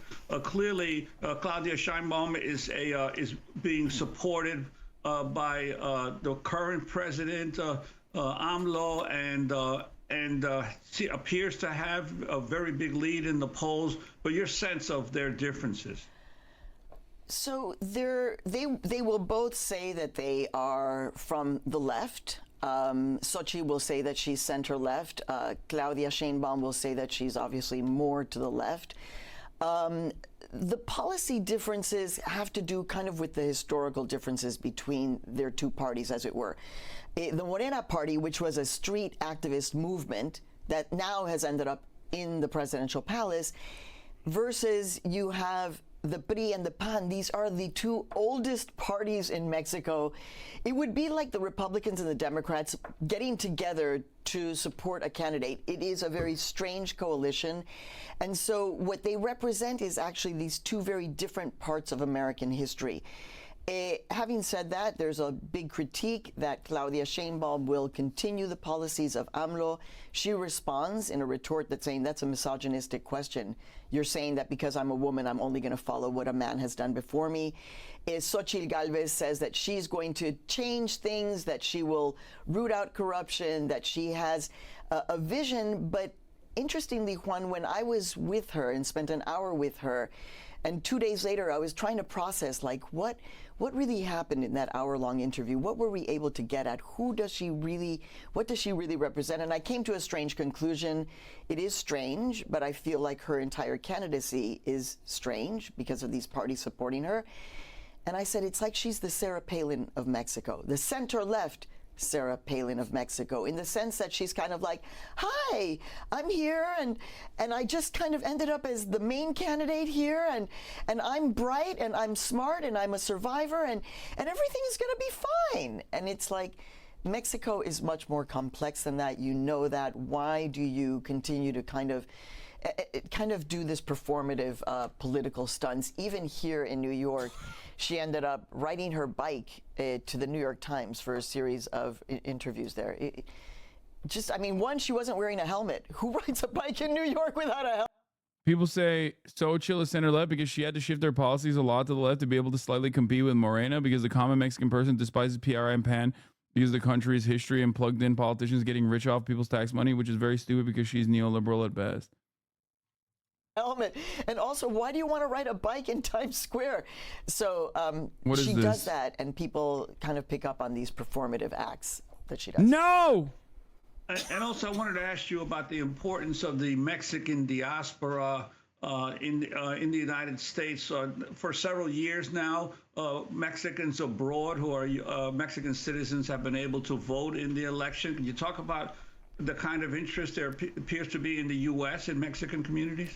You know what, Juan? I have been trying to get my Mexican citizenship back because when I became an American citizen in 1989, I had to give up my Mexican citizenship. It got messed up because of the pandemic. I'm just one of probably millions of Mexicans who would like to be able to have a vote and a participation in the Mexican political process. When you look at how close recent Mexican elections for president have been, you can understand why Mexican parties, presidential campaigns, are coming to ask for Mexicans in the United States to vote. It's small now, maybe 200,000 or so, but if you continue to push to get after these votes of Mexicans living in the United States, it could actually be quite influential. And I think for the politics of Mexicans living in the United States, it's a welcome idea that we don't have to decide, am I from here, am I from there? We actually can vote in both places. I wanted to go to some of the clips, the interviews you've done. This is Xochitl Gálvez speaking to you, Maria, about her experience with gender violence. How do you define feminism? O sea, yo creo en la igualdad sustantiva en todos los temas, en nuestra vida personal. She said that she believes in equality for all women in terms of political, economic, and reproductive rights. And to emphasize why this matters to her, she told us she suffered violence as a child. Porque tuve un papá alcohólico y era brutalmente violento. This story has become a part of Xochitl Gálvez's stump speech. Her father, she says, was a violent man who terrorized her as a child. One time, she tells us in the interview, he pointed a shotgun at her mother and threatened her. She says that they escaped, but that this experience marked her. And then I asked her what she thinks the solution might be for this kind of gender-based violence in Mexico. Entonces creo que las mujeres deben de tener la certeza. What Xochitl said to us was that women in Mexico need a support system in cases of violence, and that men need to know that if they commit violence against women, they will be prosecuted. This is another clip of Latina USA's interview with Claudia Sheinbaum. Futura Media executive producer Penny Le Ramirez asks her about her presidency, what it would mean for Mexico. She spoke to her at a campaign rally in Mexico City. What's going to be unique about your government? Well, you know, I'm a scientist, so I'm going to put a lot of effort in science and development. We're going to go for women's rights, and we're going to continue bringing education, a good health system for the people, housing, and what I call the rights for the Mexican people. So that's Claudia Sheinbaum, well, she is the front runner for sure. They both call themselves feminists. Women got the right to vote in Mexico when? In 1953. And what about abortion? So abortion right now actually is more progressive in Mexico than in the United States. This is actually not like a primary issue in the presidential campaign right now, unlike here in the United States, because what's happening in Mexico is trending towards legalization across the entire country. There are parts of in Mexican states where it is legal, but it's not kind of the kind. Catholic country, by the way. Mexican women fought fucking hard for that shit. Catholic country, by the way. We have a Catholic president, but, you know, look at our situation. Of abortion politics that we're having here, where you would expect Catholic dubs across the board, even with Ireland, too. Amy, a Catholic country, to be making the decisions on abortion like the ones that are being made in the United States that says it has no relationship with the church in its politics. So right now, again, for women on the issue of reproductive rights, more progressive, but on the issue of violence, on the issue of impunity, the number of female candidates running at different parties in different states, much lower down the ballot, being assassinated. It's really a huge issue, and this is the primary contradiction for Mexico. Ireland was very late to legalizing abortion for EU standards. No, I know, but they did. That's what I was saying. What? I was here. I covered it when it happened. You're going to elect a woman, but you still haven't resolved the fact that women are being murdered at the rate of about 10 to 11 every single day, and the impunity that comes with it. And Maria, in terms of this issue of Mexico electing a woman president, several Latin American countries have already done so. Chile, Honduras, Argentina, Brazil, and now Mexico. And yet here in the United States, the potential for electing a woman president still will have to be postponed for another 4 or 8 years. I'm wondering your sense of the difference, especially with the United States supposedly claiming to represent a much more forward-looking view on equality between the genders. Well, Juan, you won't be surprised when I say that the North needs to learn from the South. There's always this perspective that the North, the United States, is leading the way, is the way to go. And in fact, what the United States and the feminist movement in the United States needs to do is to look at what happened in Mexico and the rest of Latin America. The number of countries that have elected a woman president in Latin America is stunning, considering the fact that the United States is still at about a third of women in Congress. You have countries like Rwanda that have legalized parity in political representation, and our country is lagging behind. It is huge, Juan. On the issue of immigration and whether or not Claudia or Xochitl, more likely it will be Claudia who ends up as president, will do something profoundly different, fresh, stand up to the United States, say no more remain in Mexico, begin to do. Yeah, no, the best part about it was that the right wing in Mexico was saying that Claudia is a Stalinist, or that she was female Stalin. I saw those posters, which from my perspective, like, that goes pretty fucking hard. But ultimately, like, a lot of the policies are borderline sock them shit in general. Even though that one chatter literally said they're moving towards state communism. Kind of political battle on the issue of immigration. As you know, this is one of my key issues as an immigrant journalist in the United States. To be seen. The thought, though, of a Claudia Sheinbaum, who frankly, Stanford educated, speaks perfect English, sitting down in any kind of meeting with a potential Donald Trump is it messes with the brain. Although I don't think she will take things sitting down. And it's very interesting. They were just. To be fair, Morena has been pretty. I mean, they've been definitely pretty submissive to American foreign policy in terms of immigration. So that is definitely an argument you can make against AMLO and the party in general. So major protests in Mexico City outside the Israeli embassy around Gaza, and AMLO, the president, and the Morena Party supporting Mexico joining South Africa in its genocide case against Israel at the International Court of Justice. And Claudia Sheinbaum, the front runner following AMLO, is a Jewish woman. Correct. This is extraordinary because the fact that she is a Jewish woman, but she doesn't really, she's a scientist, so she's not very religious, but she is a Jewish woman, and then her name is Sheinbaum. It's not a big issue, which is fascinating in and of itself. In some ways, My colleagues at Mexico. It is, that part is actually kind of wild when you think about it, because like America hasn't fucking done that. You know what I mean? And we have a much larger Jewish population than Mexico does. Mexico's like 94% Catholic or some shit. Like that is kind of that is cool when you think about it.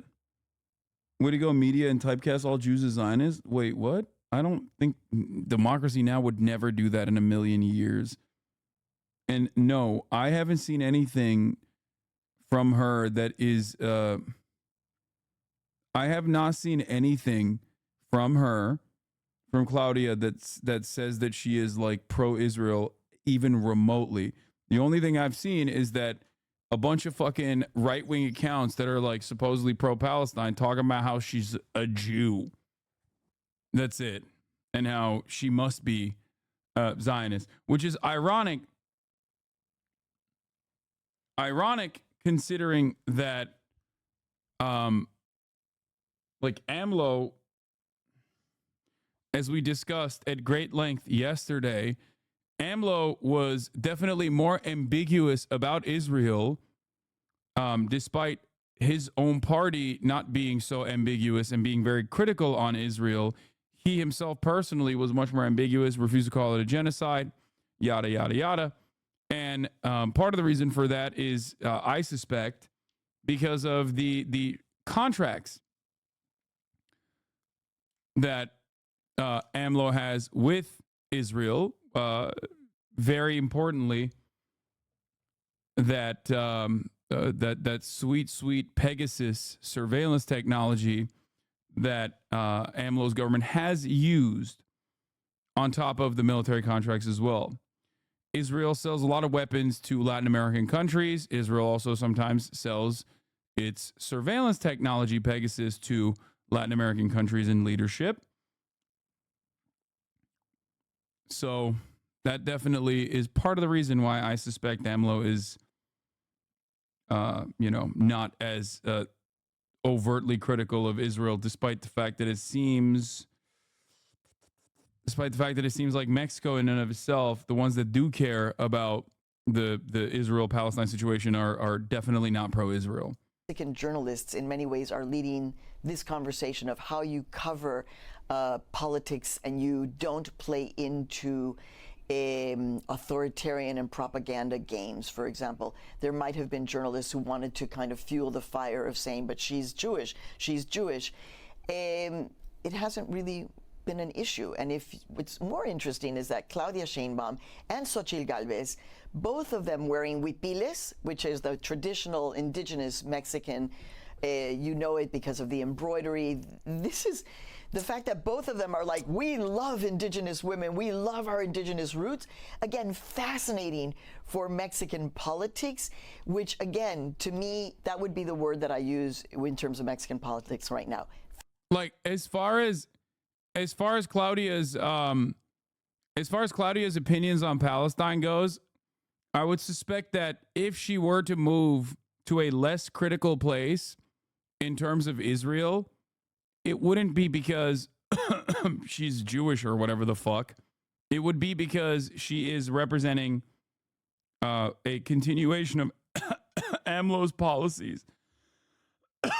Do you know what I mean? Figures non-Mexicans will fall for this photo op when this woman is a governor of Mexico City, a cop trained by Israeli forces in her party by spy software. Yeah, that part is true, for the record. Yeah, as I've mentioned as well.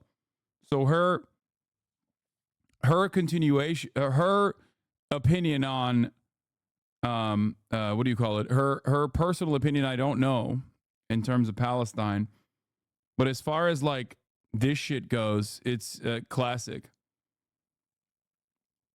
And that is the reason why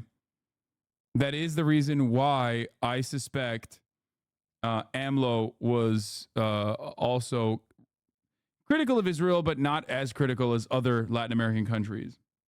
It is pretty funny that the Abu Obeida Stan account, though, is personally saying this is simply a fucking photo op and discounting it across the board. Like, that's ridiculous. Figures non-Mexicans would fall for this photo op when this woman is governor of Mexico City, at cops trained by Israeli forces. Again, regular order of business, business as usual. And her party by spy software, Pegasus from Israel, which is true. But the notion that, like, this is just simply a political photo op is ridiculous, dude. Who the fuck is putting on a keffiyeh?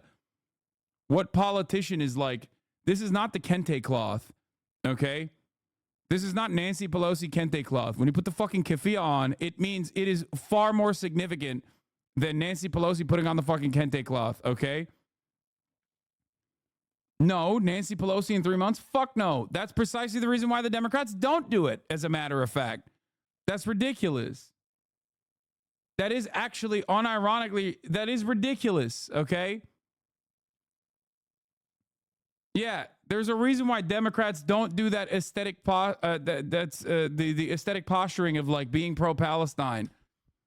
You know what the Democratic Party is doing right now? Inviting Benjamin Netanyahu to speak in front of Congress, when the last time he spoke in front of Congress, he came in defiance of Barack Obama, invited by the Republicans. And they're doing it when he's in the midst of, one, obviously political corruption charges internally in Israel, and two, is being petitioned to have an arrest warrant by the International Criminal Court. Yeah, keffiyeh photo ops are only a thing in Turkey where the 90% Muslim majority exists. Okay, fair. That's true. Yeah, you will see a keffiyeh photo op from Muslim majority nations, but you won't see it in fucking Mexico. That's crazy. Yeah, and Obama still signed a $30 billion fucking security package for Israel because he's so cucked. Oh, yeah, I heard about this as well. She wrote something pro-Palestinian.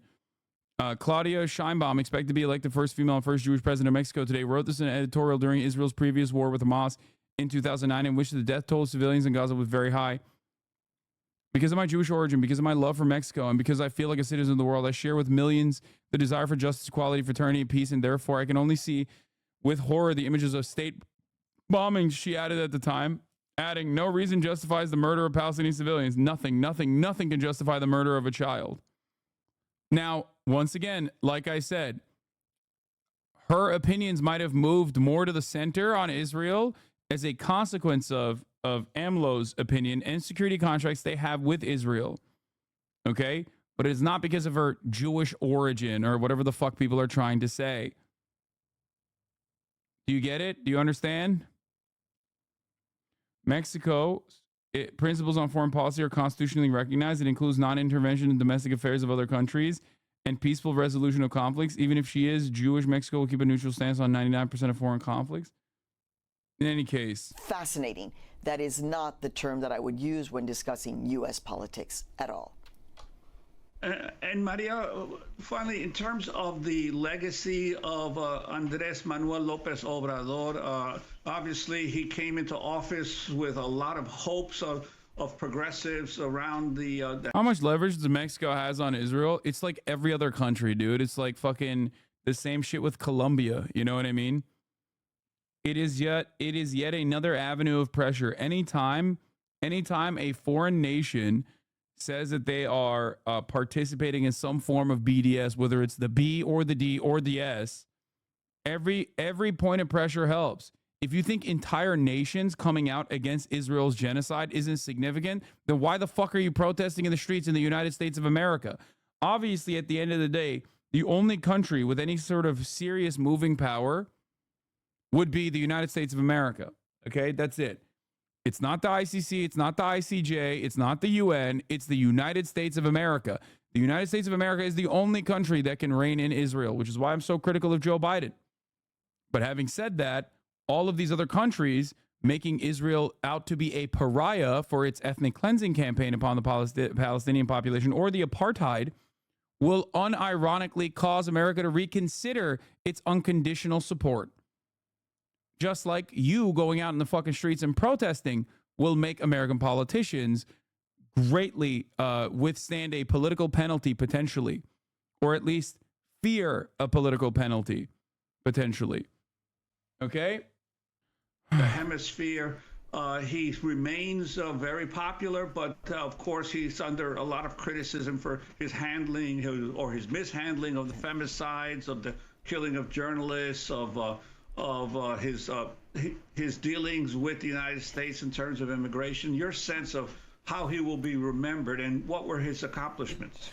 Well, it is a very divisive time in Mexican politics as well, so we can't walk away from that. I mean, my own family is deeply divided. This feels very much like U.S. politics. Families divided. We won't talk about politics over dinner or no political conversations because of how divisive it is. Look, AMLO, again, came from a street movement to end up in the presidential palace. You're right, all of the critiques that surround him, but there is a lot of support for the policies that he's done specifically in terms of progressive. What possible reason do Jeffries and Schumer have to invite Netanyahu other than being devoted ideological Zionists? It serves no political benefit because they're trying to hit the I don't like Netanyahu, I just like Israel angle. No, because here's the real reason, okay? Joe Biden, perhaps foolishly, because he's unable to fucking see how Israel has operated over the course of these past 8 months, still thinks that throwing a fucking political bone to Benjamin Netanyahu will cause Benjamin Netanyahu to not like use the bone to fuck Joe Biden, but instead turn around and go, thank you. I will now actually follow through on your desires and not completely fucking destroy what remains of American soft power in the region by, personally being disinvested in this bloodlust and ethnic cleansing campaign. Okay? So that's the reason why they're doing it. The Democratic Party thinks that if you fucking throw a bone to Netanyahu, then Netanyahu will capitulate to the very reasonable demands that have come far too late, mind you. That is also the same reason why Benjamin motherfucking Netanyahu, or not Benjamin Netanyahu, but Brandon, is literally fucking foolishly being like, well, hey guys, this is Israel's policy actually. Israel actually wants a ceasefire and a 3-step negotiation. It's Hamas that's not doing it. Okay? Yeah, Netanyahu will address Congress, will be in Washington when POTUS is expected to be out of the country in order to attend the G7 summit in Italy. Netanyahu will address Congress on June 13th.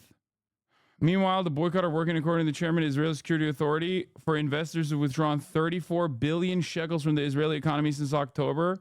They are feeling the weight of becoming a pariah state. Yeah, I'm hearing from on-the-ground reporting in Israel that they can't even fucking avoid seeing the commercial breaks. At the top of the hour, that is. That's right. Except for Time Without an OWO, who is a subscriber and will avoid seeing the top of the hour ad breaks. Many other Israeli chatters will not be able to. By the way, this won't be the first time that Netanyahu has addressed Congress without the president being there. Without the Democratic president. Just saying. Maybe this will piss off the Dems further. I don't know. Hopefully. Hopefully we get these fucking libs on board with subscribing at the top of the hour so they don't see the fucking 3-minute ad break, or by getting gifted a sub, avoiding the top of the hour ad break that way. Here's a 3-minute ad break now. CNN, Netanyahu says it's not true that Israel agreed to a ceasefire deal outline. Dude, it's so good. Dude, I'm sorry. This is so fucked, but it's also so incredibly funny at the same time, okay? It's just like, all right, let's get to Israel-Palestine. Oh. Back as we turn to some significant news out of the Middle East. A senior Israeli official tells NBC News that President Biden's description of the latest ceasefire proposal is, quote, not accurate. The official specifically disputed that Israel has agreed to fully withdraw its troops from Gaza, a clause, the second phase of the proposal. The comment comes as far-right members of the Israeli government have voiced their opposition to the deal. President Biden announced the framework on Friday, describing it as a durable end to the conflict. The 3-phase plan begins with a 6-week truce and the return of women, children, and other vulnerable hostages in exchange for the release of hundreds of Palestinian prisoners. Israeli troops would also withdraw from populated areas of Gaza. The second phase would see a permanent end to the war, as well as the release of the remaining hostages. The third phase outlines a 3 to 5 year period of reconstructing Gaza and the establishment of a non-Hamas Palestinian government. Hamas to this point has responded positively to the proposal, though not officially accepting it. Now the U.S. is urging both sides to indeed accept the. Bro, it's so funny. It's like every time you hear American mainstream media, go, well, Hamas has said that they are looking favorably at this deal.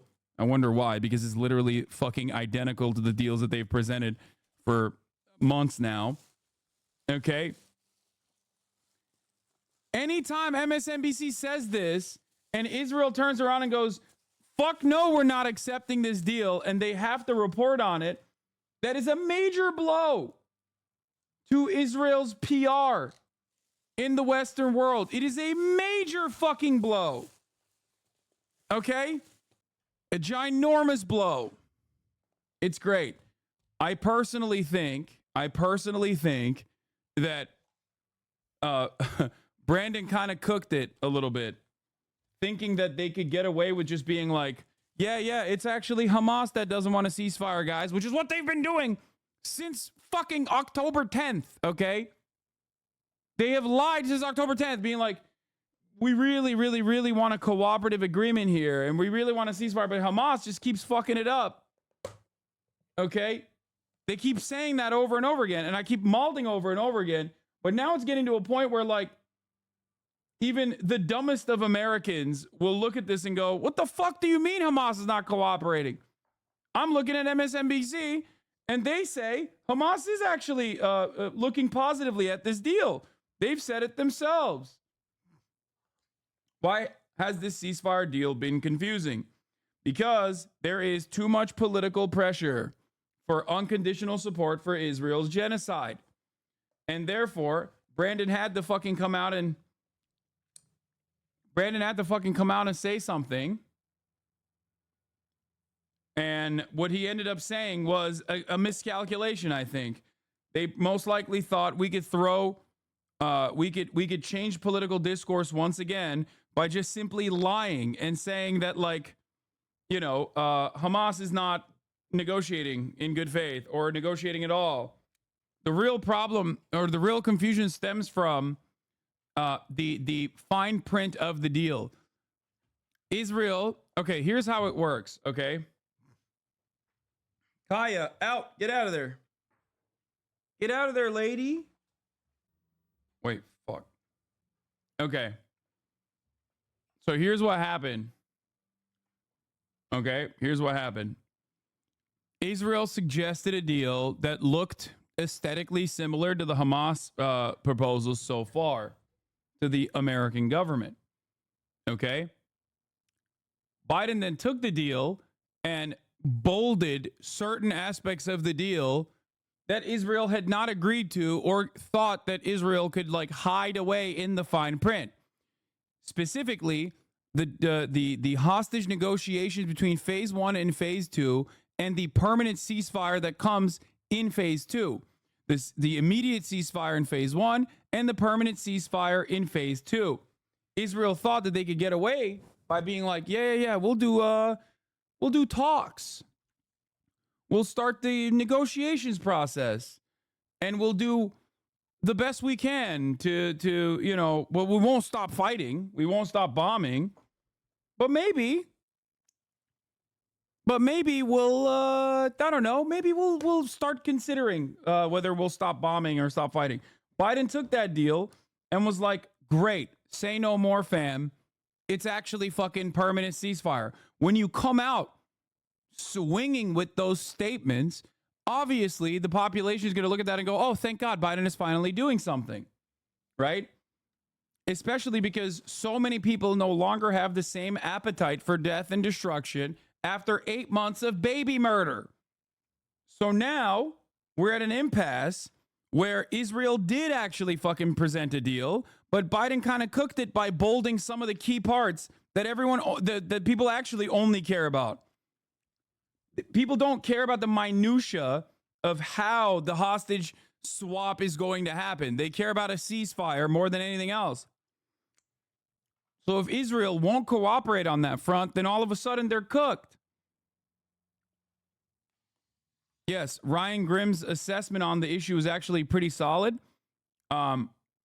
This summarization was pretty good. We covered it before. There's a lot of manufactured confusion around these ceasefire proposals, but what happened is fairly simple. 529, Israel's war cabinet approves an offer for a ceasefire that was transmitted to Hamas. Netanyahu only agreed to it under extreme pressure and over opposition of Smotrich and Ben-Gvir, who are not in the war cabinet. On 530, Hamas rejected it, saying no to talks unless Israel stopped its assault. Now, why did they do that? That was one of the few instances where Hamas said no to a deal that seemingly would have had ceasefire written all over it.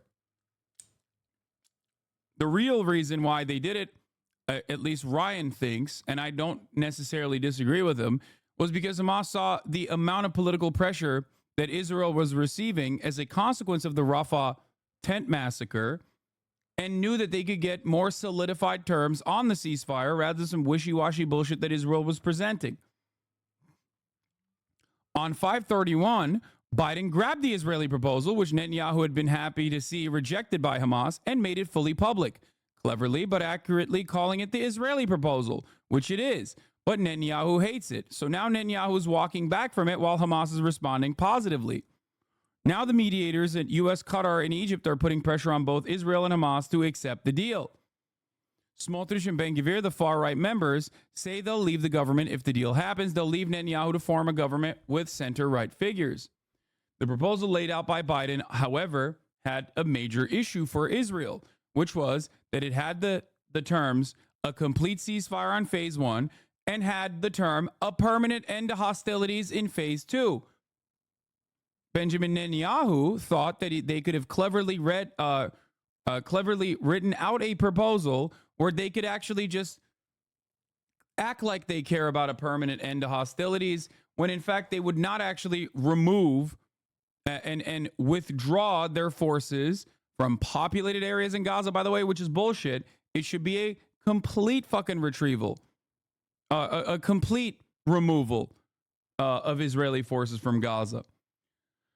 So that in and of itself causes the confusion. Biden came out and in fine print said these terms. Israel then went, whoa, hold up. We just kind of faked it. Like, we didn't mean it. What do you mean? Well, what the fuck's going on? And then here's Netanyahu subtly acknowledging he did make the proposal, but what he doesn't really mean it, because he'll keep waging the war no matter what. Note the language. The prime minister, and this is in English. It's important that this is in English. Okay? The prime minister authorized the negotiating team to present a proposal to that end, which would also enable Israel to continue the war until all of its objectives are achieved, including the destruction of Hamas's military and governing capabilities. Okay? But that's the issue.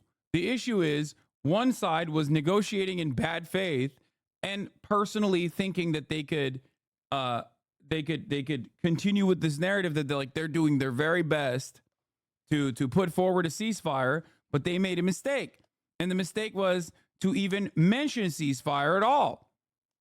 Now, I don't know if the actual text of the deal featured these words or if Brandon added those words, but it wouldn't be the first time an American envoy has added permanent ceasefire and an end to hostilities, as we heard from the prior iteration of this deal that Hamas had accepted, which Israel said they did not accept, actually, because maybe there was a third-party involvement in massaging the narrative on whether or not the Israeli proposal would feature a permanent end to hostilities and a ceasefire.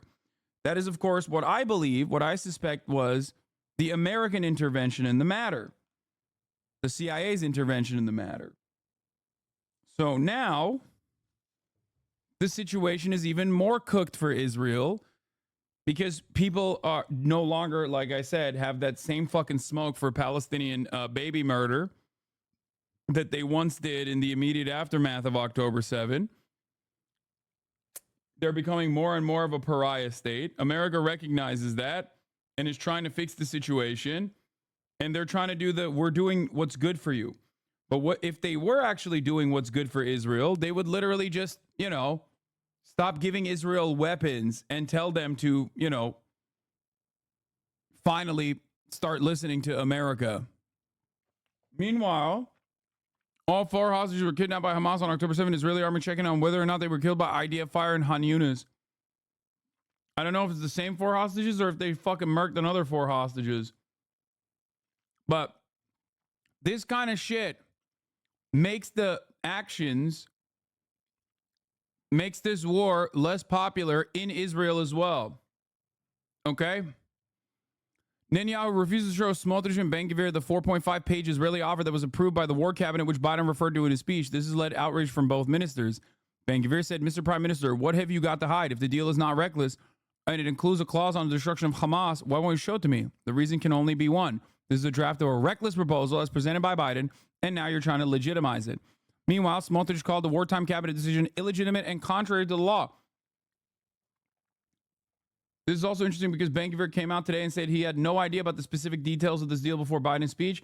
It's been widely reported that its details were not shown to the National Security Cabinet. We're literally reading that right now. They only got a vague outline. In fear of leaks, supposedly. Take his word with a grain of salt, obviously, but Ryan saying Ben-Gvir and Smotrich opposed it is interesting.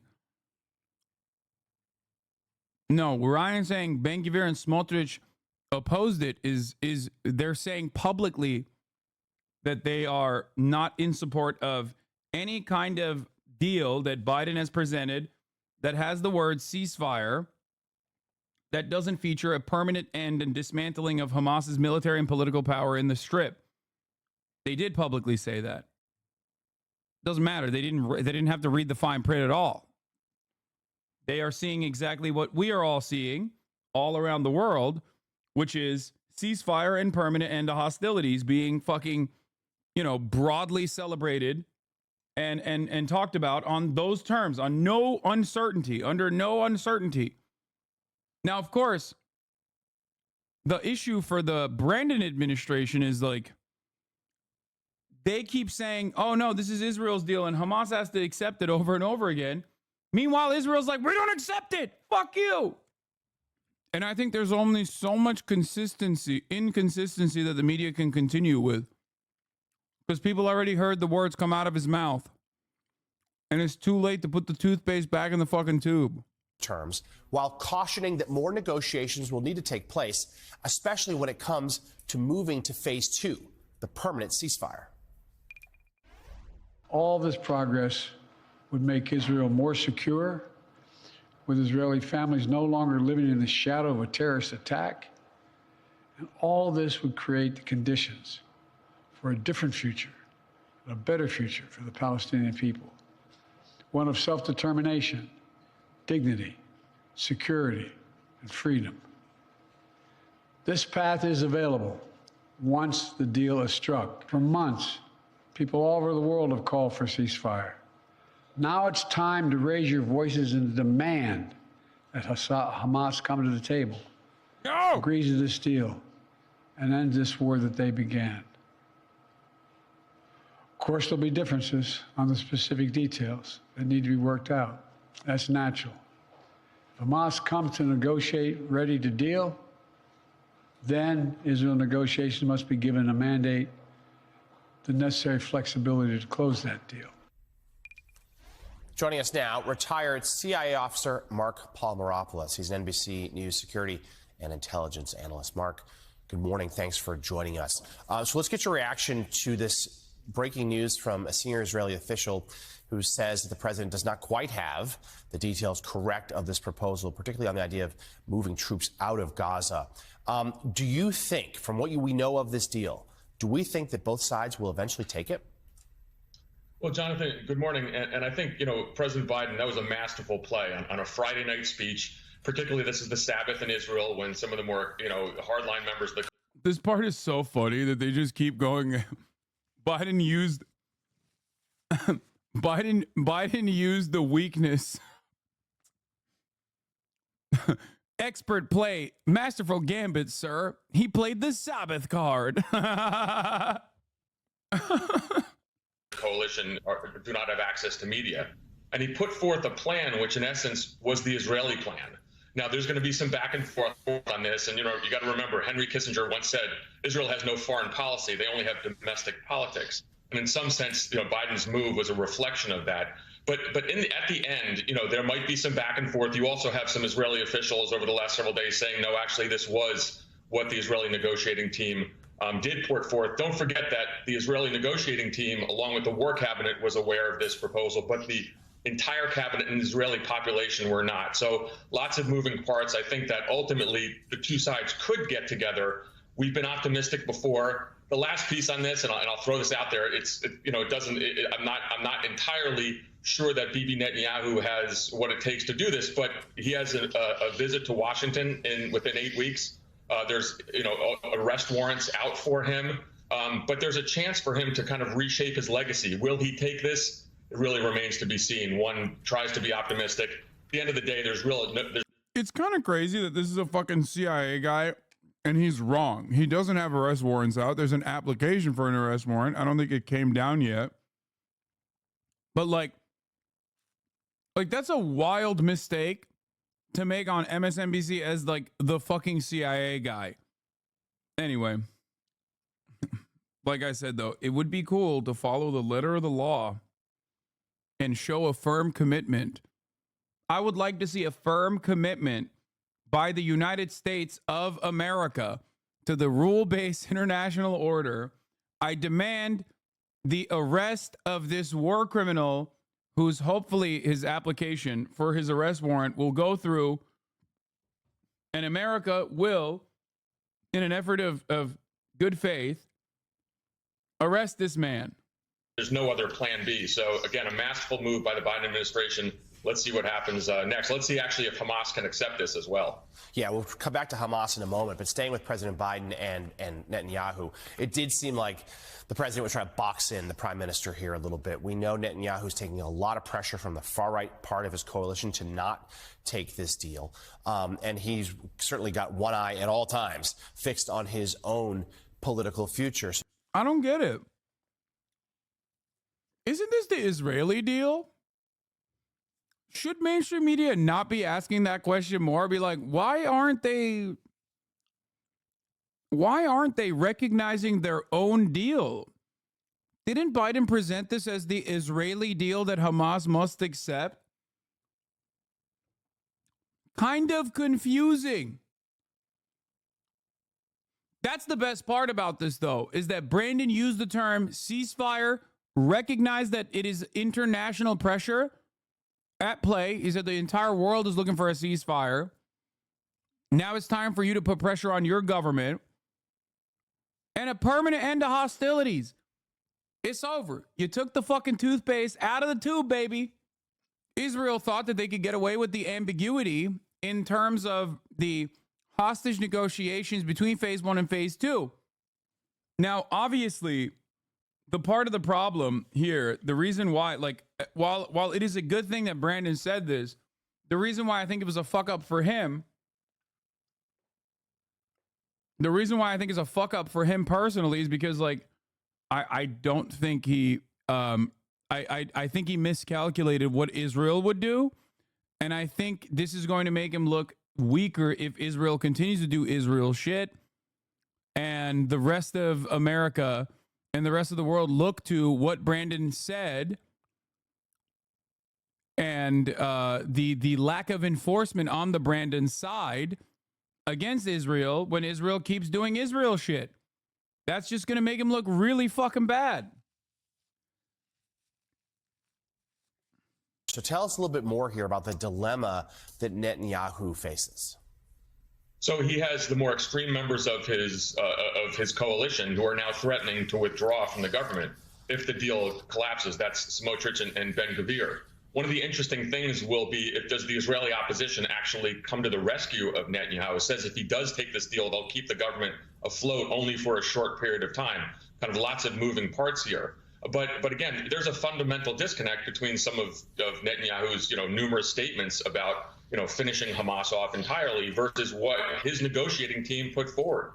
Does he do something that is historic but risk his own political survival? And I think these are his calculations. Never underestimate him. A lot of us can criticize Netanyahu for good reason, but he is, frankly, a survivor. And so in the next several days, we'll kind of go forward. One idea, of course, is that he actually okayed this proposal knowing that Hamas, or expecting that Hamas would reject it as well. So lots of moving parts. Netanyahu's legacy is on the line.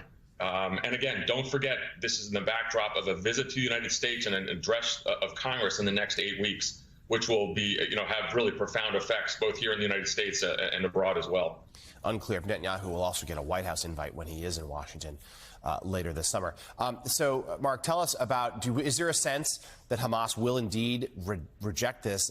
Address that, and then also just give us the latest as to what Israelis' moves in Rafah might be. Tanks spotted in the center of town.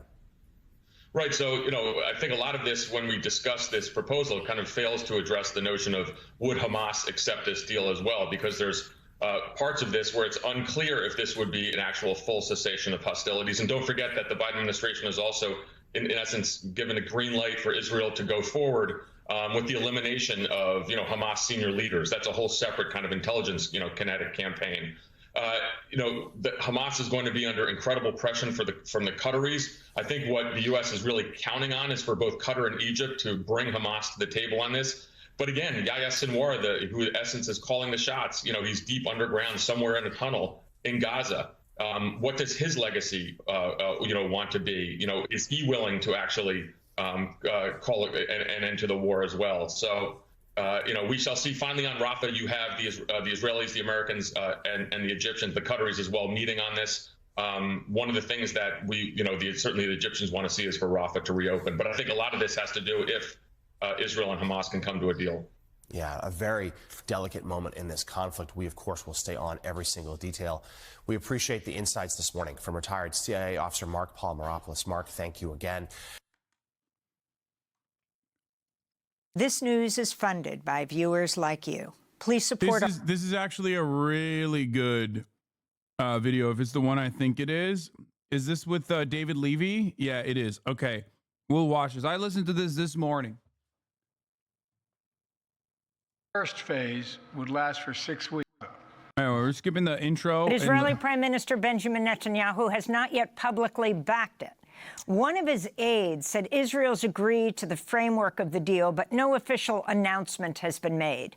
Two far-right members of the Israeli government, the finance minister Bezalel Smotrich and national security minister Itamar Ben-Gvir, have threatened to leave Netanyahu's government if he supports the truce proposal.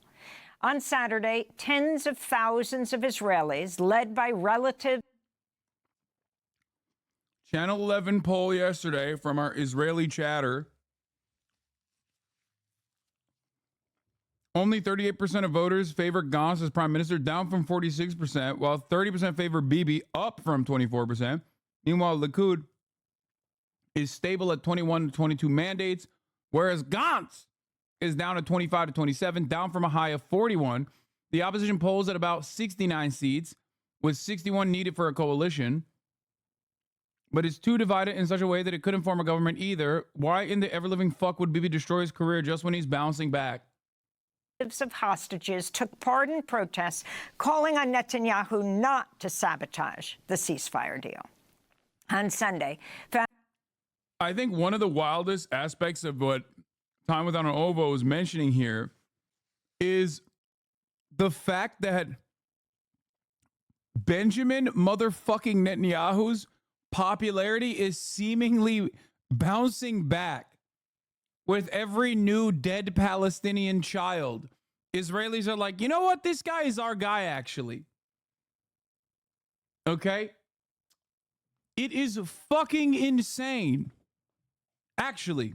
Families of hostages protested outside Prime Minister Benjamin Netanyahu's office in Jerusalem and urged him to accept President Biden's peace deal. This is Shay Dickman, whose cousin. Like, the more he's fucking up, the more there's like new reporting on, his spokesperson being like telling the fucking hostage families and their negotiators that like, you can suck my dick. we're going to kill all of them or whatever, any number of different things, the more the Israeli society broadly is like, you know what? This is our guy, actually. Yeah, you're right. Hostage families should suck our dicks. Is an Israeli hostage in Gaza. I'm here to support my government in taking this deal, the deal that Netanyahu suggested, our prime minister, that will get all our people back home. We are all here in support for the return of all hostages. Meanwhile, U.S. House Speaker Mike Johnson and Senate Majority Leader Chuck Schumer have invited Netanyahu to address a joint session of Congress. Senator Bernie Sanders slammed the idea of inviting Netanyahu at a time when the International Criminal Court is seeking his arrest for war crimes. For more, we go to London, where we're joined by Daniel Levy, president of the U.S. Middle East Project, former Israel. Remember when I said early in October, Israel was using the hostages cynically as a broad mandate to genocide Palestinians?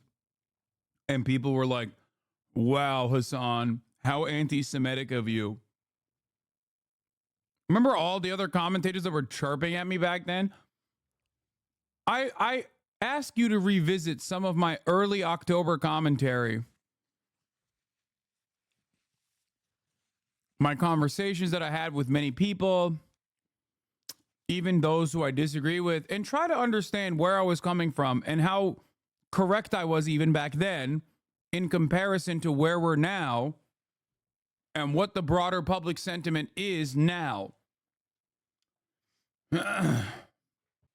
Peace negotiator under Prime Ministers Ehud Barak and Yitzhak Rabin.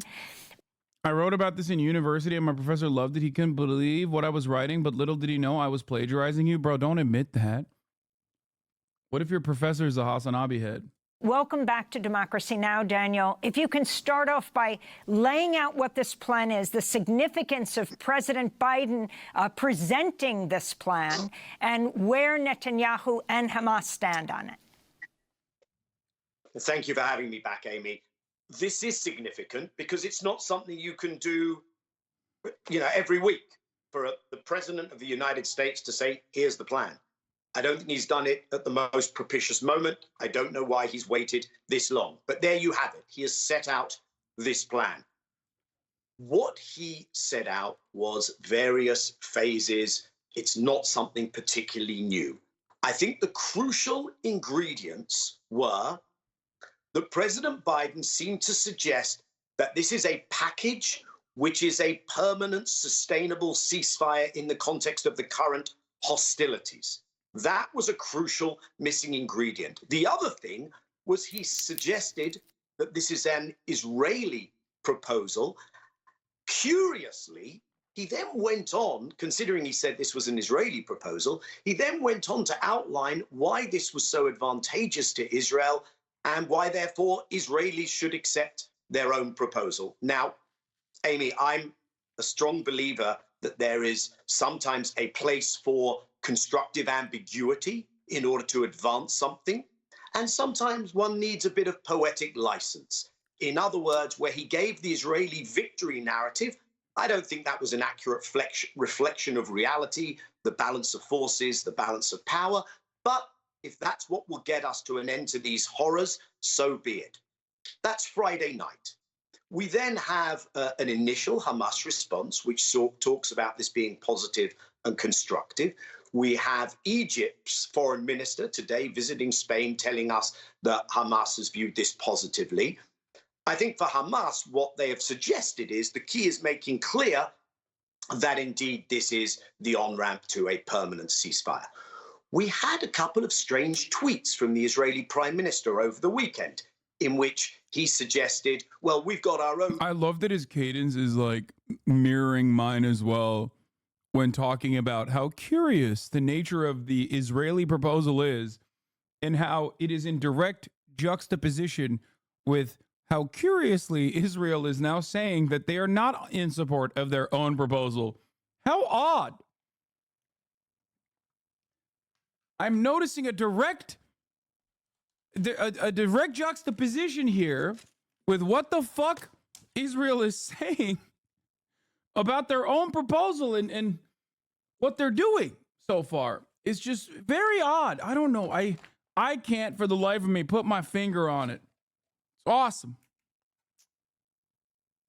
Conditions. And then you had not only the ministers you've referred to, Amy, Ben-Gvir and Smotrich, but much of Netanyahu's own Likud party unequivocally rejecting the deal. And just now, appearing before the Israeli Foreign Affairs and Defense Committee, Prime Minister Netanyahu, because I think this is important, said the following: the deal will not stop the war, will not stop the fighting. It will bring a temporary ceasefire for 42 days to get the hostages out. This directly contradicts, should he stand by his word, what President Biden said. And so the question now is, do you allow constructive ambiguity, Netanyahu having forcefully rejected this, do you allow that to become duplicity and dishonesty, or do you act differently? The ball is back in President Biden's court. So talk about Hamas's response as well. And again, to be clear, what we understand at this point, the first stage proposes a 6-week ceasefire during which the Israeli army would withdraw from the populated area of Gaza. Hostages, including the elderly and women, would be exchanged for hundreds of Palestinian prisoners. Civilians would also return to all of Gaza. 600 trucks carrying humanitarian aid flooding the enclave daily. And then going on to the second phase, where Hamas and Israel would negotiate terms for a permanent end of hostilities. And also, even if Smotrich and Ben-Gvir, who was not only charged with but convicted of terrorism and supporting a terrorist group. And I want to reiterate something here, something that my girl Amy's about to mention.